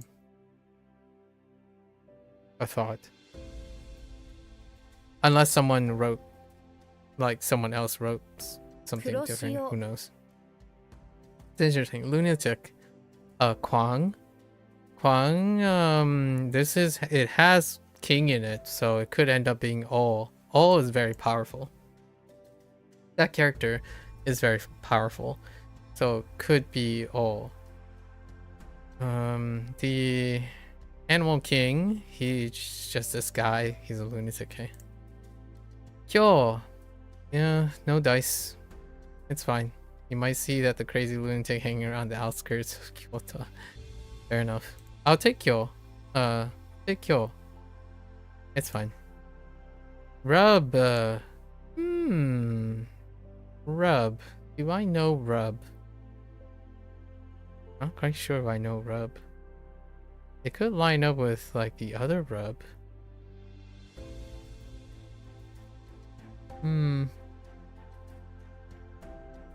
No idea. What do we have for the Rub? Satsu? Satsu is a onyomi. する Suru. Intriguing. Suru. And then, so this word has two ring both to me, but you usually use suru for a single action, such as lighting a match, I see, and then kosuru for continuous, or like repeated. Suru. And suru. Okay. You know, this isn't the first time satsu, the onyomi satsu, got lined up with su. Okay. Suru. Oh, suru. Oh, this is suru. Is, huh. Hang on.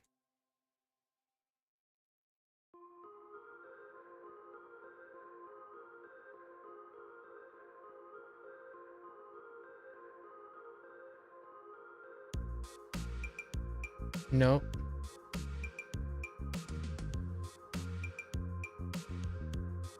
Oh, suru for print. It was by coincidence. By coincidence. Same group. Suru is to print, which is also satsu. By sheer coincidence, both satsu for print, the character print, onyomi, is also satsu. And then the transitive verb ended up being suru as well. That's interesting. Pure coincidence, though. It's pure coincidence. And then I was checking if suru lined up with one of these surus. They don't. They're separate things. Suru, I think okay. And then suru.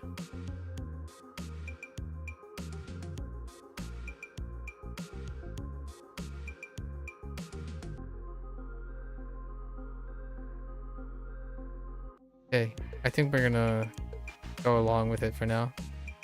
Package. Makes sense. Package. Kozutsumi. Kotsutsumi. Okay, yeah, Kotsutsumi. And then the irregular. Technically, it's a rendaku, but it's irregular read. That's fine. Kotsutsumi. Like, I don't have problems thinking of it as tutsumi, or like a package, and then just adding kotsutumi. Alright, fly. Yeah, wait, fly? Oh, soar. Xiang. Yeah, that's xiang. But this has feathers and a sheep in it. What is the Japanese thing? It could end up being to, like still to. No, kake. Oh, kake. Like ang kake. There's also a bit of gliding. I'm not sure this considers gliding. Let's look. So hang is kakeru as well, but let's look at if it's related. If it has a flex on the kakeru, should be kana only most of the time. Nope. But there might be There might be a chance. No. Okay. So it's not kakeru for chipped. It's not kakeru for running. Not kakeru for wager. And then it's for soaring. Okay. There is a dash in it that lines up with kakeru for gallop. But it's not good enough. And soaring, not quite the same as gliding. I'm sure gliding has something to do with gliding. Alright. Okay. Hard kettle? I mean, that's what kake is, so we'll keep that. So what?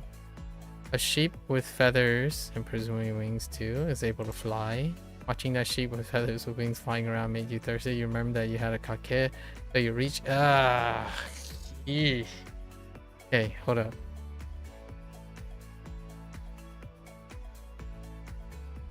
This is a tough one because the xiang is pretty tough too. And then now you add kake.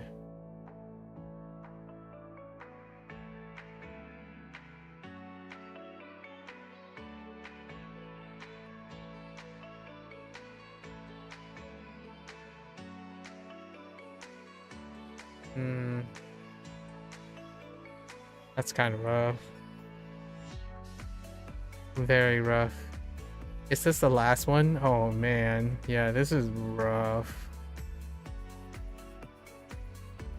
Yeah.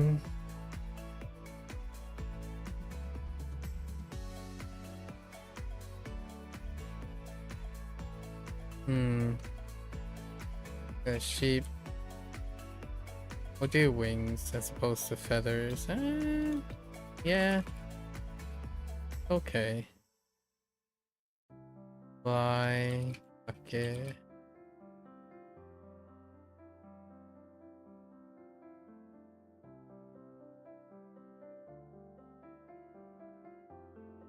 You and your sheep huddled around the car and a kettle full of coffee, which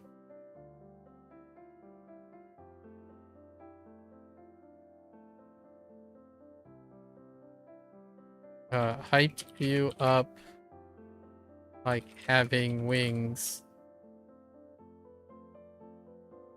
to fly. I'm making a Red Bull reference, but with a sheep. Red Bull gives you wings. Sorry. Anyways, couldn't help it. Suru. Did it. Okay. What do we get from this one? Oh. Oh.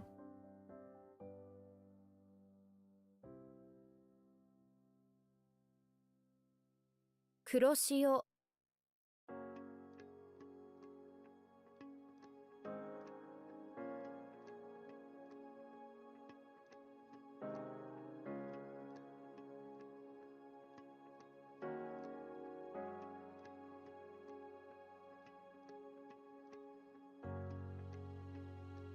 Ah, that's me. Kozutsumi. Ah, there we go.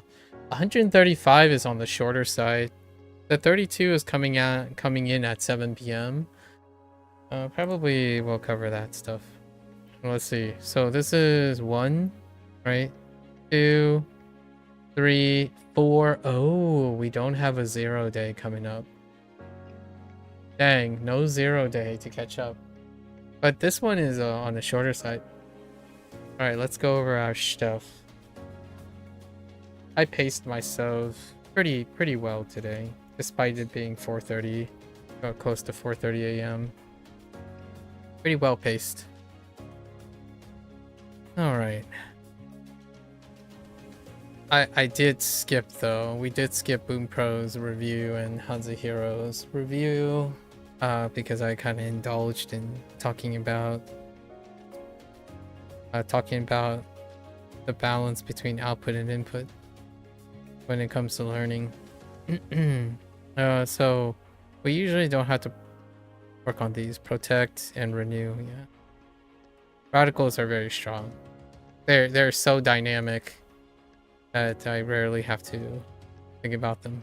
They're already like capped out between HanziHero and Japanese. In fact, oftentimes I use radicals or simplifications with characters to serve my purpose.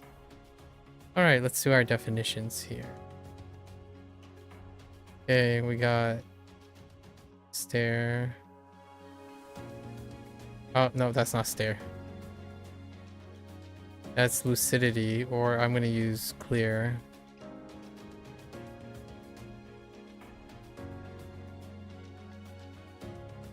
Spear.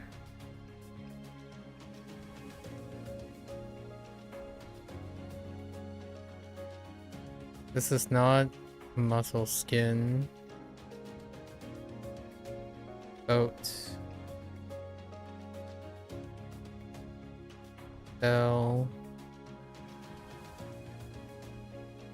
Villain. Lump.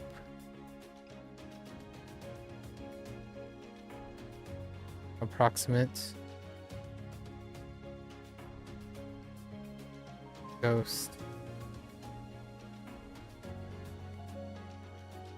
Leg.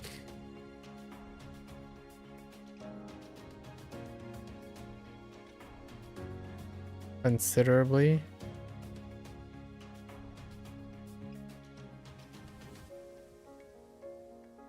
Curse.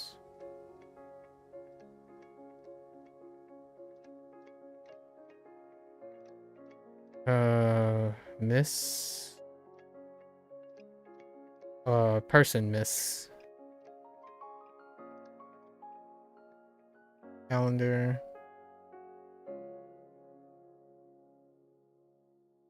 Cloud. Actually, yeah, cloud. Or is it? Yeah, that's cloud.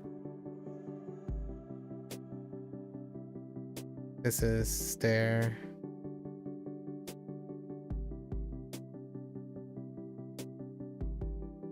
Make it. Peak. Gamble.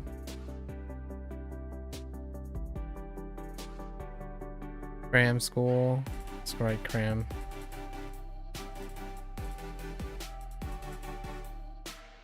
Table.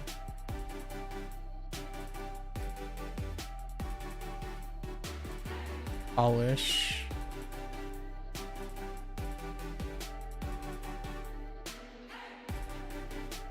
Bacteria. Shade.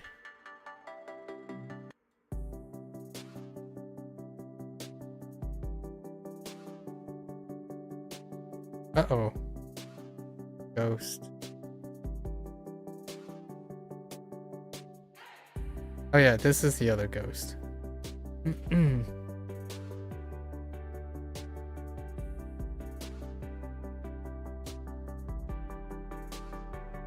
It didn't combine these. Okay, and then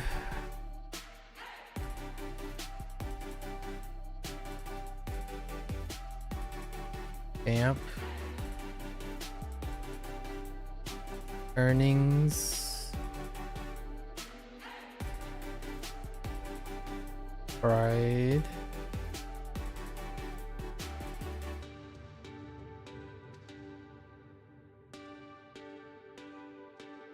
Better.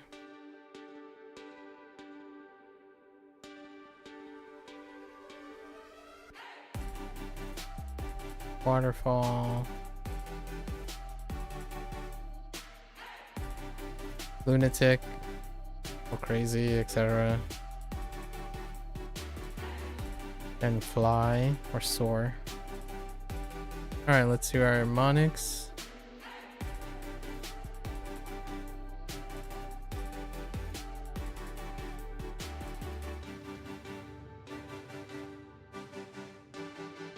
I want to say Sue. Yes, Sue.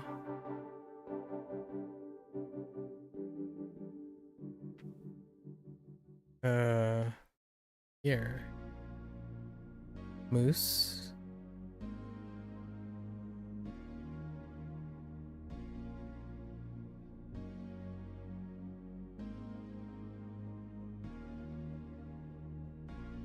In table talk. Oh no. We'll come back. This is just Funet.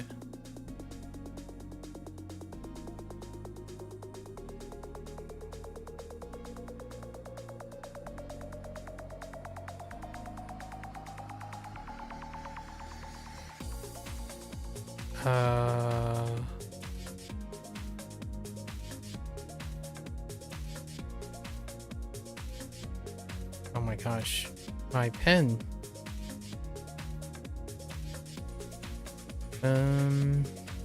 L. Shoal? No, Keen? King? Or is it Shoal? I think my initial one was Shoal. Golden. We'll check. This one's a little questionable. Goto. Lump.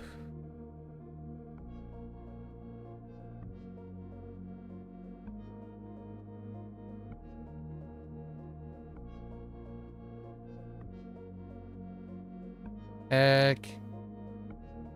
Lump is a ghost. A ghost. That needs to come back. We'll come back to it. This is gonna be Goro.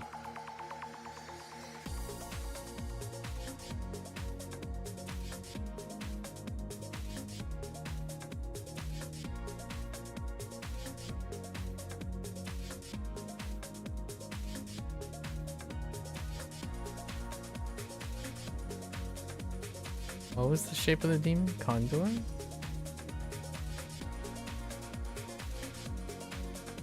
Leg?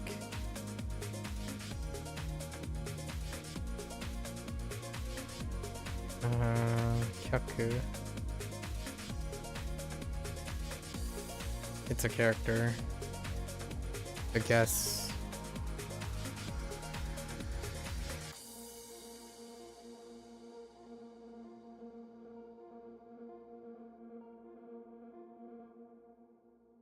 This is gonna combine to no. Nacho. Henry.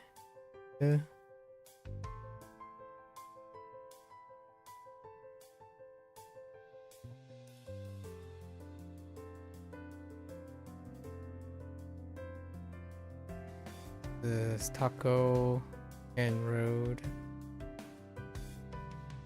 Or is it? No, it's no. Nori and Road.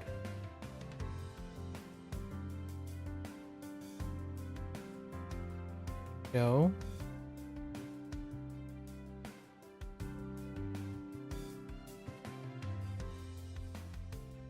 This is just gonna be Hideki.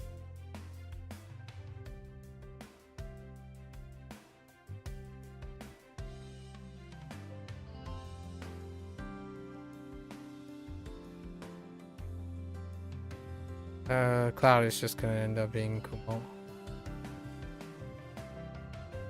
Too strong. Stare. Oh.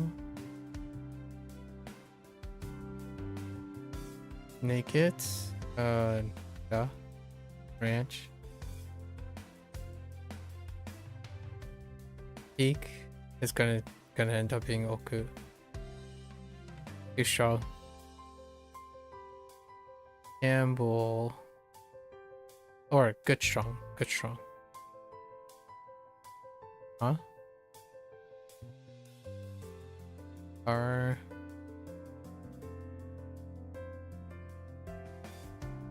cram school, juke.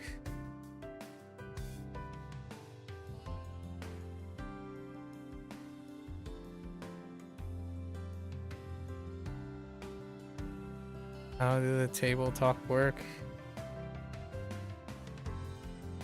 Oh, I think I lost table too.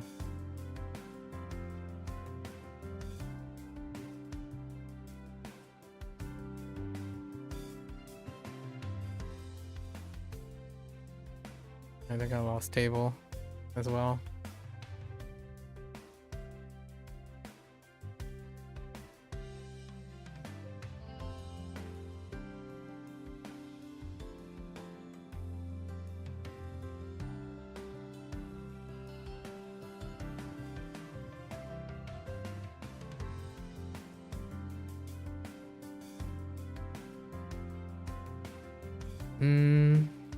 Okay.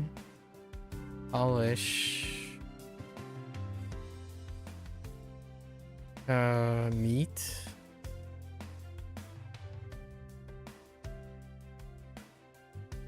And something. Oh no. Polish.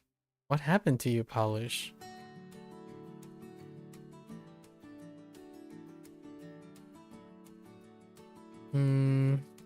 Meat. Something for the meat. Oh, meat. And got. Oh, that's the wrong place.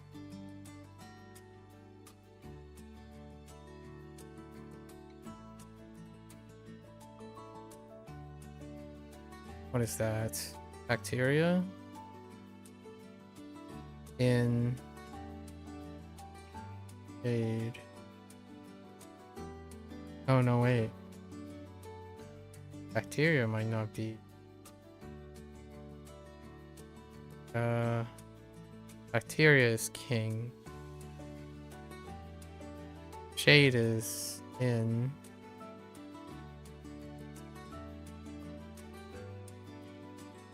Goes Ray or row.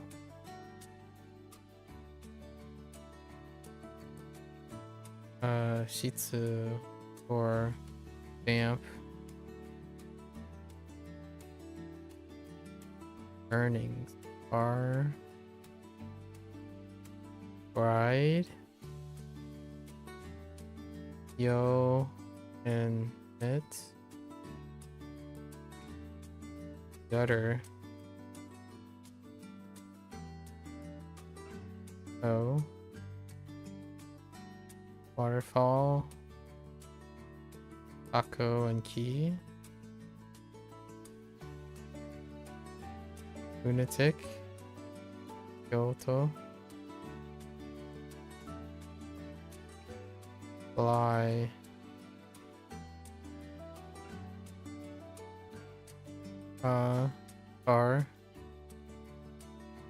Car and kettle. Alright.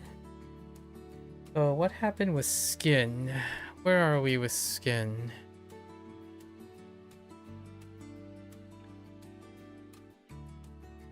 The table. The table is the key. So hot and dad. Lump. I think lump is possibly a kunyomi.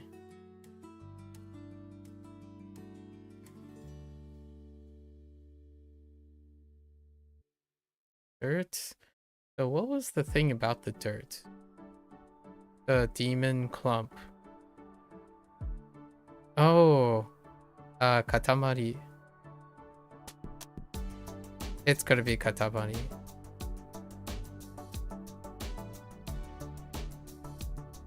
And then taste. No, not taste. Table.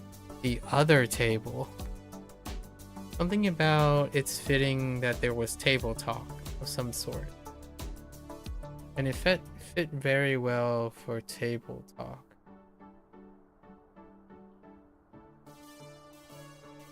Oh. Because it's actually table talk. It's talk. Okay. Well, let's go over these reads. Obviously, some of them we might have errors and whatnot. They'll be ironed out tomorrow. So, su. I think that might be. Oh man, some of these are gonna be tough. I think su is onyomi. Su, clear.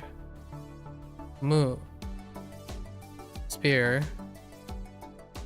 Ada, skin.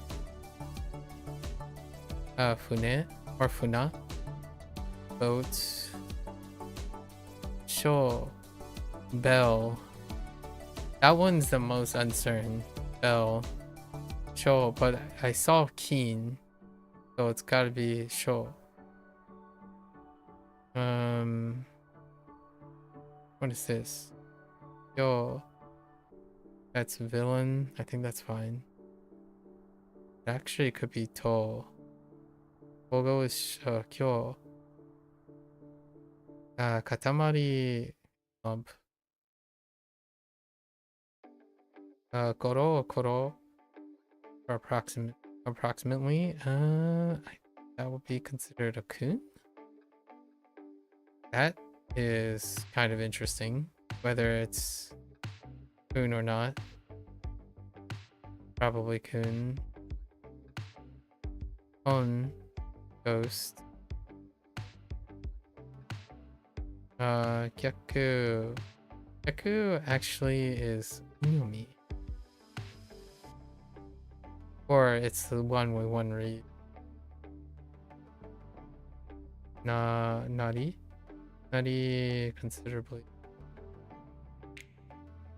Ooh, these are getting a little glossy.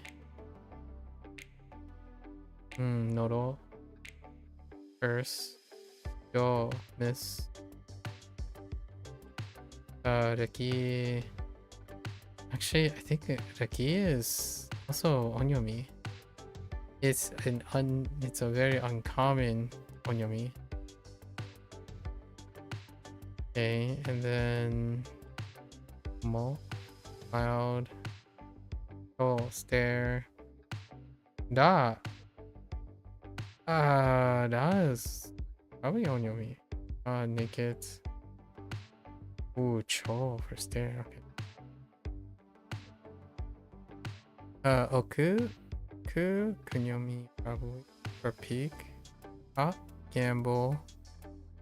Juku. Ooh, Juku is interesting. I want to say Juku is onyomi, but it could be different. Now we're gonna go with onyomi. Okay. Taku.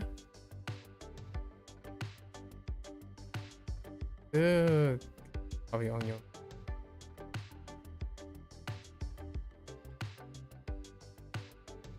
Miga.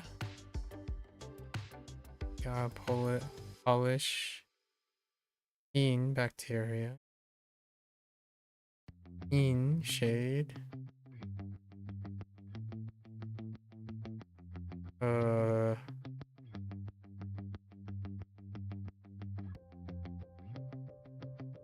Ro and re.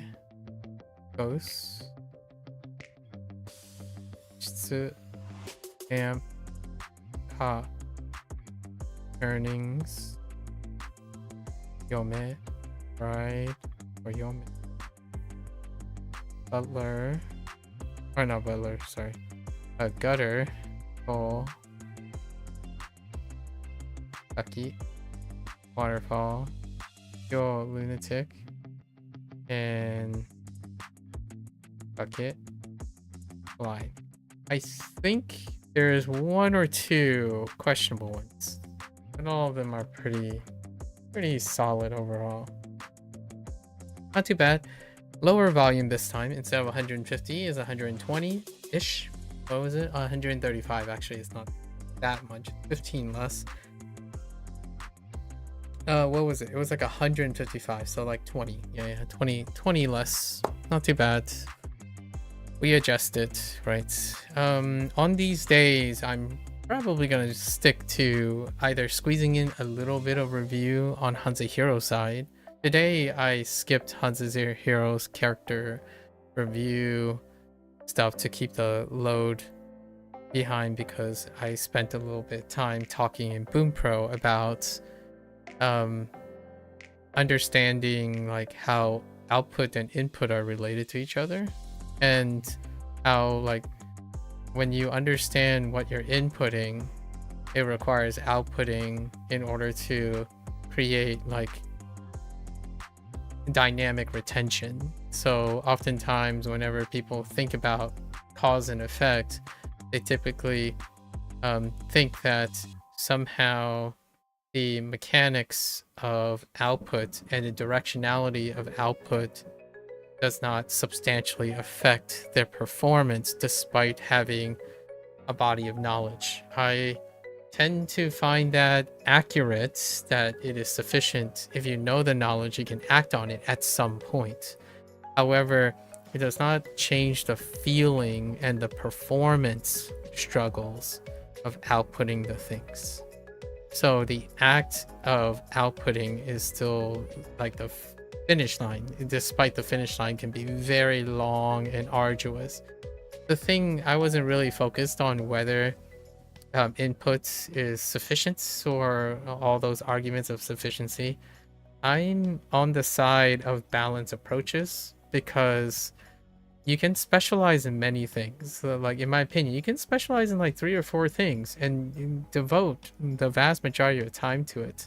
However, rarely is it not concordant with divesting some of that time to bringing up the holistics of your like learning process. So like for myself, I do specialize in a couple things. However, the vast depth of how quickly you learn something, or the learning curve, or looking at connections with things, it doesn't require an exponential amount of time, right? Like it's not additive on top of your specialization. It's usually the contrary. So when you're doing something like a variety thing, working on different types of outputs that feeds back into your inputs, that is a disproportionately less time, in my opinion, and it can gather a disproportionately useful like complement or supplement to your specialty. So for myself, yeah, certainly I can't create lots of wonderful sentences and all of that yet. However, the activities that I'm doing like here and whatnot, all of these things can eventually be associated in memory creation and retention through the whole process. So like for me, it is the act of trying to do all these things that creates a transformative experience. Like for myself, if you go back 1.5 years, maybe 1 1/3, you know, to the first day 1 of WaniKani, it is nowhere even close to how I'm approaching WaniKani now. Like, not even, it's like night and day. In fact, my Duolingo is very similar, and my Bunpro is going to be similar as well. And the more guided a tool is, the less engaging it is, honestly, to me. You can certainly compete and compare each other if you're constantly working inside a system, right? Like playing a video game to be fair. Like if you want to be fair, like, hey, who's smarter?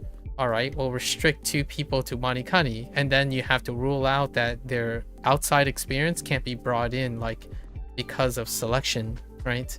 But to me, when you're studying and you're self-studying, what is it about playing fair? Why do you play fair? it's self-serving. You're learning language for self-serving purpose, and I am too, for the most part, right? Even if it's helping another person, right? Like I often say this. I don't necessarily believe in true altruism from a human perspective. Like when someone says something like, oh yeah, you're just doing this to help others, that's what motivates. Yeah, it makes me feel good to do that, so it's still self-serving. So for myself, despite like it's way downstream about learning Japanese and whatnot and coming up with different methods, I like to believe that understanding how to output and input and constantly cycle between them is, for a lack of a poor simplification, this is a serious simplification. The give and take between output and input, where both inform the other, is a perpetual motion. You create perpetual momentum in it. This means that it's an oversimplification because the details of how you're going to achieve that was something that I was discussing in Bunpro, where it doesn't have to be Bunpro, it doesn't have to be WaniKani. The idea is that oftentimes when a product is being sold, it is not telling you how you're going to perpetually move forward. It is giving you a procedure that has a beginning and an end. So oftentimes when something has a beginning and an end, when it ends, you are only restricted by your ability to go beyond that system. So I totally get the whole video game mindset where someone says, this tool is better than this tool, if you're assuming that you only operate within those tools, right? If you're playing a video game, it's only fair that everyone plays by the same rules. When you're studying and learning, I'm not playing by the same rules. Like, someone can come and tell me like, oh, you're never gonna learn to do this with that tool. It's like, yeah, that's assuming I only do the thing in that tool. What I tend to do nowadays, because maybe it's because of experience or what have you, the tool is like 5% of what I can do. Like, what I mean is I'm adding to my pool of knowledge. So no, I absolutely agree with most people that this tool can't do this because it doesn't literally do that. But you, the person, can do that with the tool. So that is very different than saying, oh yeah, this tool can't do this. Like, I agree. It's the most simplest way to say it. If the tool doesn't help you output something, you're probably going to be shoddy at outputting it. If the tool doesn't input something, well, you're going to get shoddy at inputting as well. However, the idea of learning is transcendent. It's not compartmentalized, in my personal opinion. If you want to compartmentalize your learning, that is something you must also use that same logic. If you compartmentalize learning, then you don't practice combining your methodologies. You don't practice synergizing, even looking at interference. So when someone says, oh yeah, aren't you worried that you're going to develop a bad habit by like mixing this with this? It's like the same reason for your fear of developing a bad habit, because you don't do it. When someone develops different synergistic and additive, they also have to address bad habits and like red herrings and dead ends. So someone who is fearful of that, in my opinion, is someone who doesn't do it in the first place. So you wouldn't know how bad habits are resolved. You wouldn't know how you operate when two things are very similar and can be confusing. You avoided it. It's the very consequence of output, right?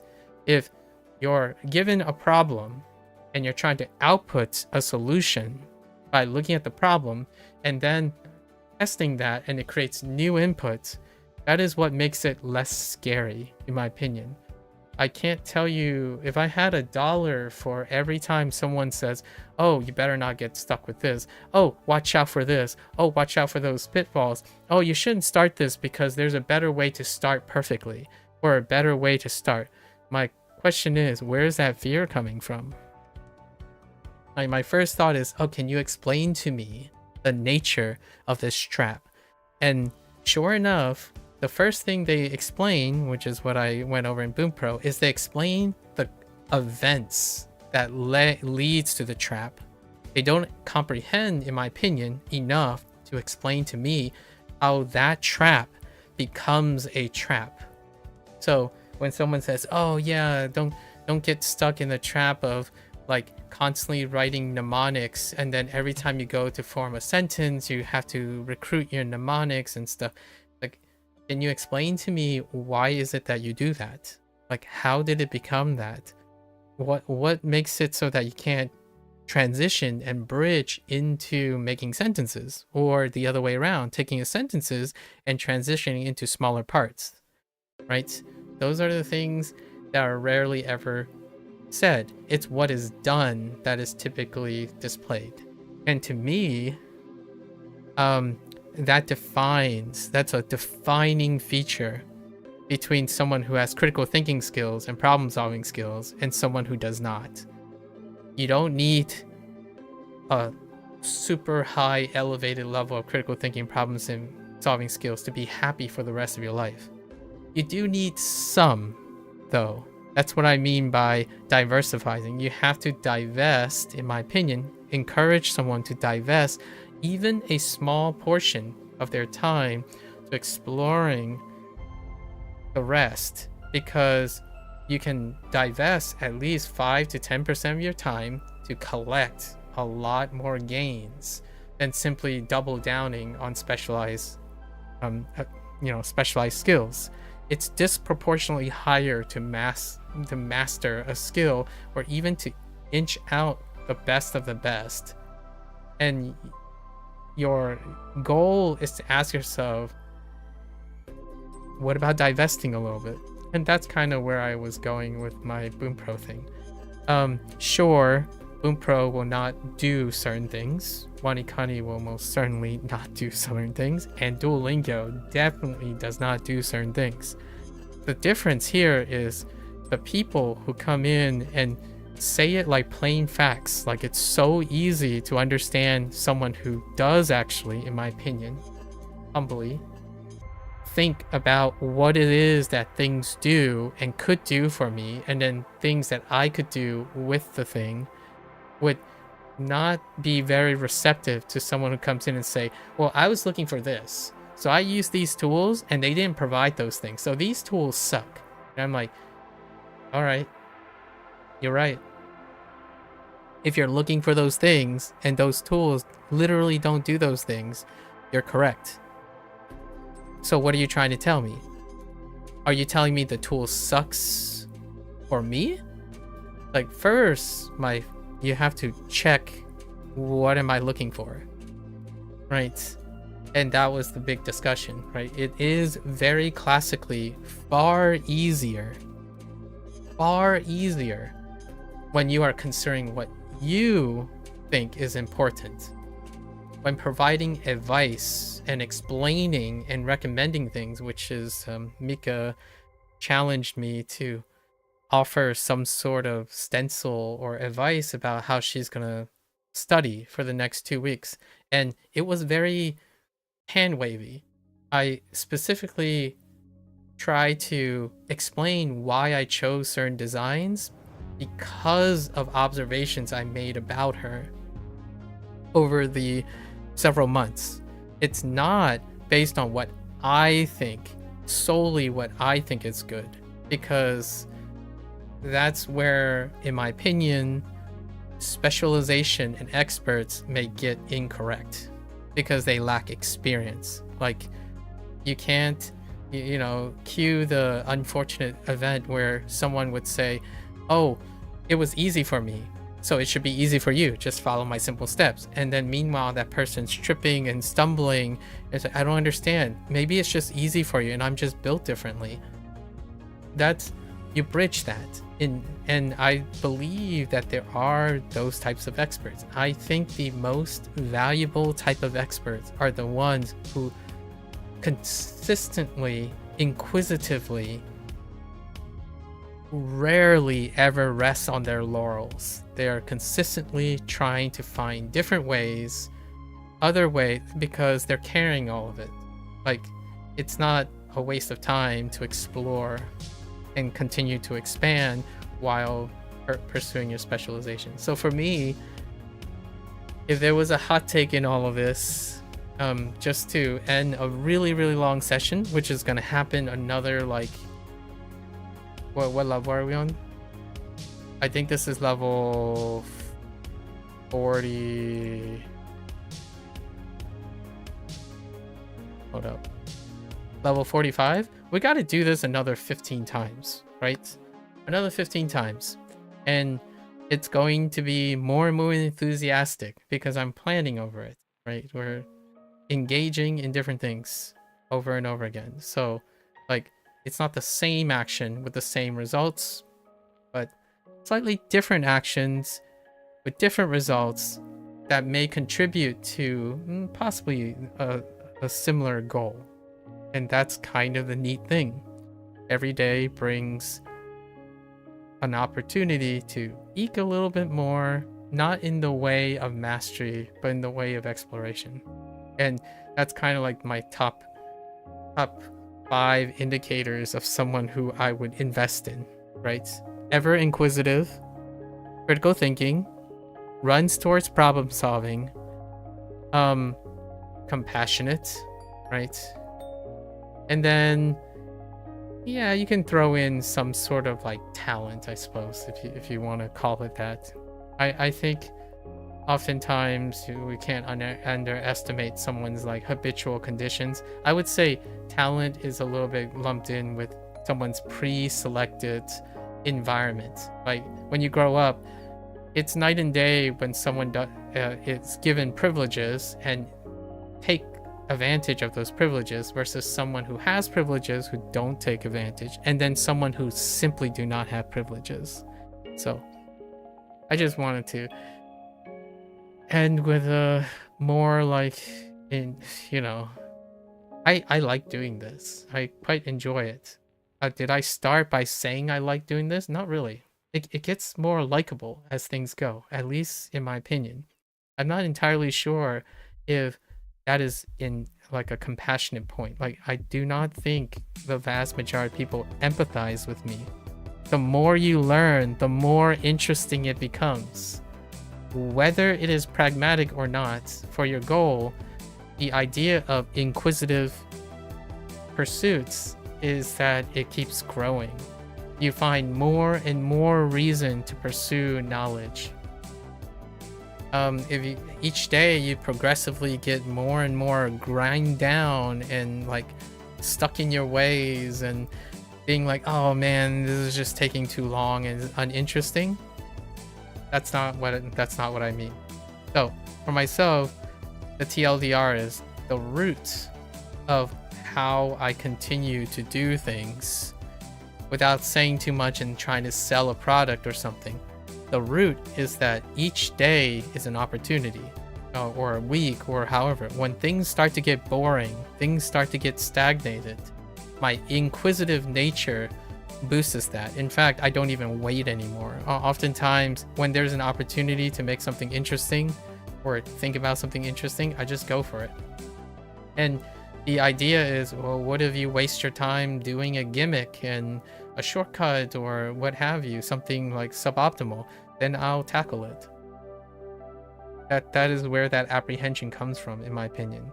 If you never formed a bad habit because you trust the nature of something, good luck on your first bad habit. Or you might not even see any of the bad habits because you don't know what a bad habit looks like. Right? Because output is required.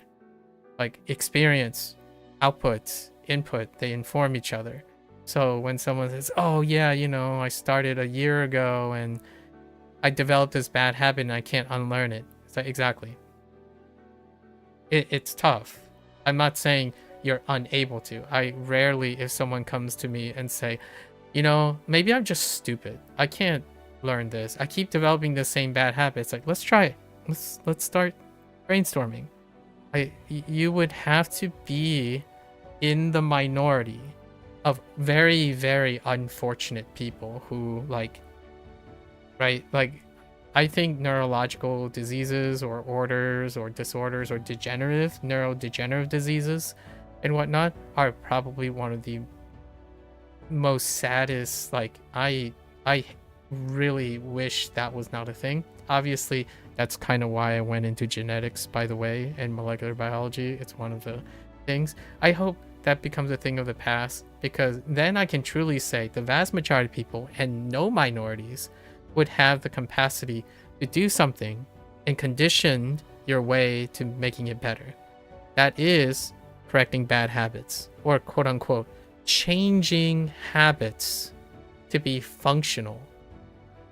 Otherwise, if you're going around saying there are bad habits and good habits, then then I know who I'm talking to.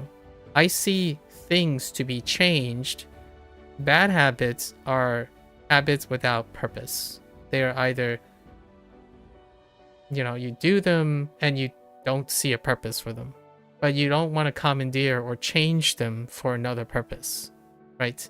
Or you want to remove them and displace them. Those are options. Addiction is when you are compulsorily doing a habit that's not sustainable. So oftentimes that part I give a pass, because the addiction is a whole different can of worms.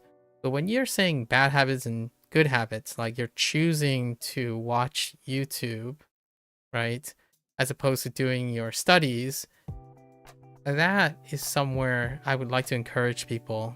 It doesn't have to be depressing and negatively stressful. I'm not telling you it's not going to be hard. Typically, when someone is very interested in learning, they're always at the edge. They try to push the edge of it being too hard, too much, but they know when to bring it back, right? I'm genuinely at the edge. We have to push as hard enough. So in no way am I saying you're being intelligent and learning really well means that you're never going to be exhausted. But there is such thing as negative stress and positive stress. Now, it's not an exact science, obviously. However, the science is kind of getting a little better at what motivates and cycles reward centers when it comes to positive and negative stress and their long-term impact on one's mental longevity, right? It's still a work in progress. I'm not gonna follow up with all the nebulous and spuriousness about the studies. I'm sharing that I don't get more negative stress as I'm studying and learning. I get more and more positive stress with the task. And then when we move on to a new task, then that's where there's a possibility of negative stress. But immediately I try to come up with ways to turn that into positive stress, a motivation, a source of wanting to do this day in and day out. And you can see the micro adjustments from your perspective. Others, it really is irrelevant to me whether someone thinks that whatever I'm doing is a waste of time or not, because you've heard this before when it comes to maybe I will group myself into semi-successful people. Whether you think is worth or have meaningful applications, I'm going to leave it up to you to understand first what is the application that motivates me. Because a lot of times meaningfulness is not measured simply objectively. We can agree, like you and I and everyone else, we can agree on things objectively. So I have no problems with that. Telling me that it is meaningfully worthless objectively, I can agree with. Telling me that something is meaningless, implying that you also know subjectively the truth, then you are missing the point. You are greatly missing the point. Because then, who would be the person who is more likely to struggle with their own emotional balance and their emotional state when they're pursuing something? Because as far as I know, when you go into science and you're like leading in science or leading a field, imagine how many times you feel like things are not productive and not meaningful. Well, probably every time you get a negative data, unless you're the other type of thinker, which they often talk about in retrospect. I'll give you one example as a TLDR or a rhetoric. The person who discovered or innovated along with all the other scientists that came up with the CRISPR-Cas9 system, which is a revolutionary technology during my PhD times. They're doing it again, and it is through the observation of what was not necessarily intended. In fact, I would echo what that person says a lot. A lot of times scientific discovery is through the holistic nature of observation skills, not necessarily what was intended by design on foresight. So whenever we talk about objectivity, yeah, there's objectivity by bias, confirmation bias and selection, and then there's objectivity by innovating on what is available, all the potential information that is available. So many times you probably heard from famous scientists. I'm alluding to someone because he is working on another system called the Tiger. I forgot what the companion protein is, but I've been looking at what has become of the CRISPR system, and if there's a new development in, because back to the whole neurological disease thing, it's a it's a great read.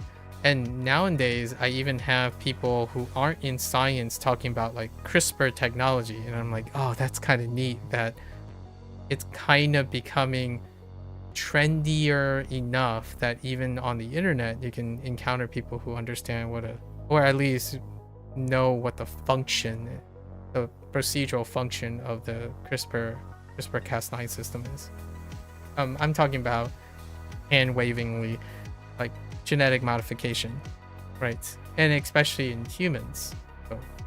And no, that's not some geopolitical argument or anything. We're talking about genetic editing tools. The marvel of genetic editing tools. All right, so that's a wrap for today. We're gonna play catch up for the next couple days. Right now we have a whole week to try to catch up on our Bunpro and our HanziHero.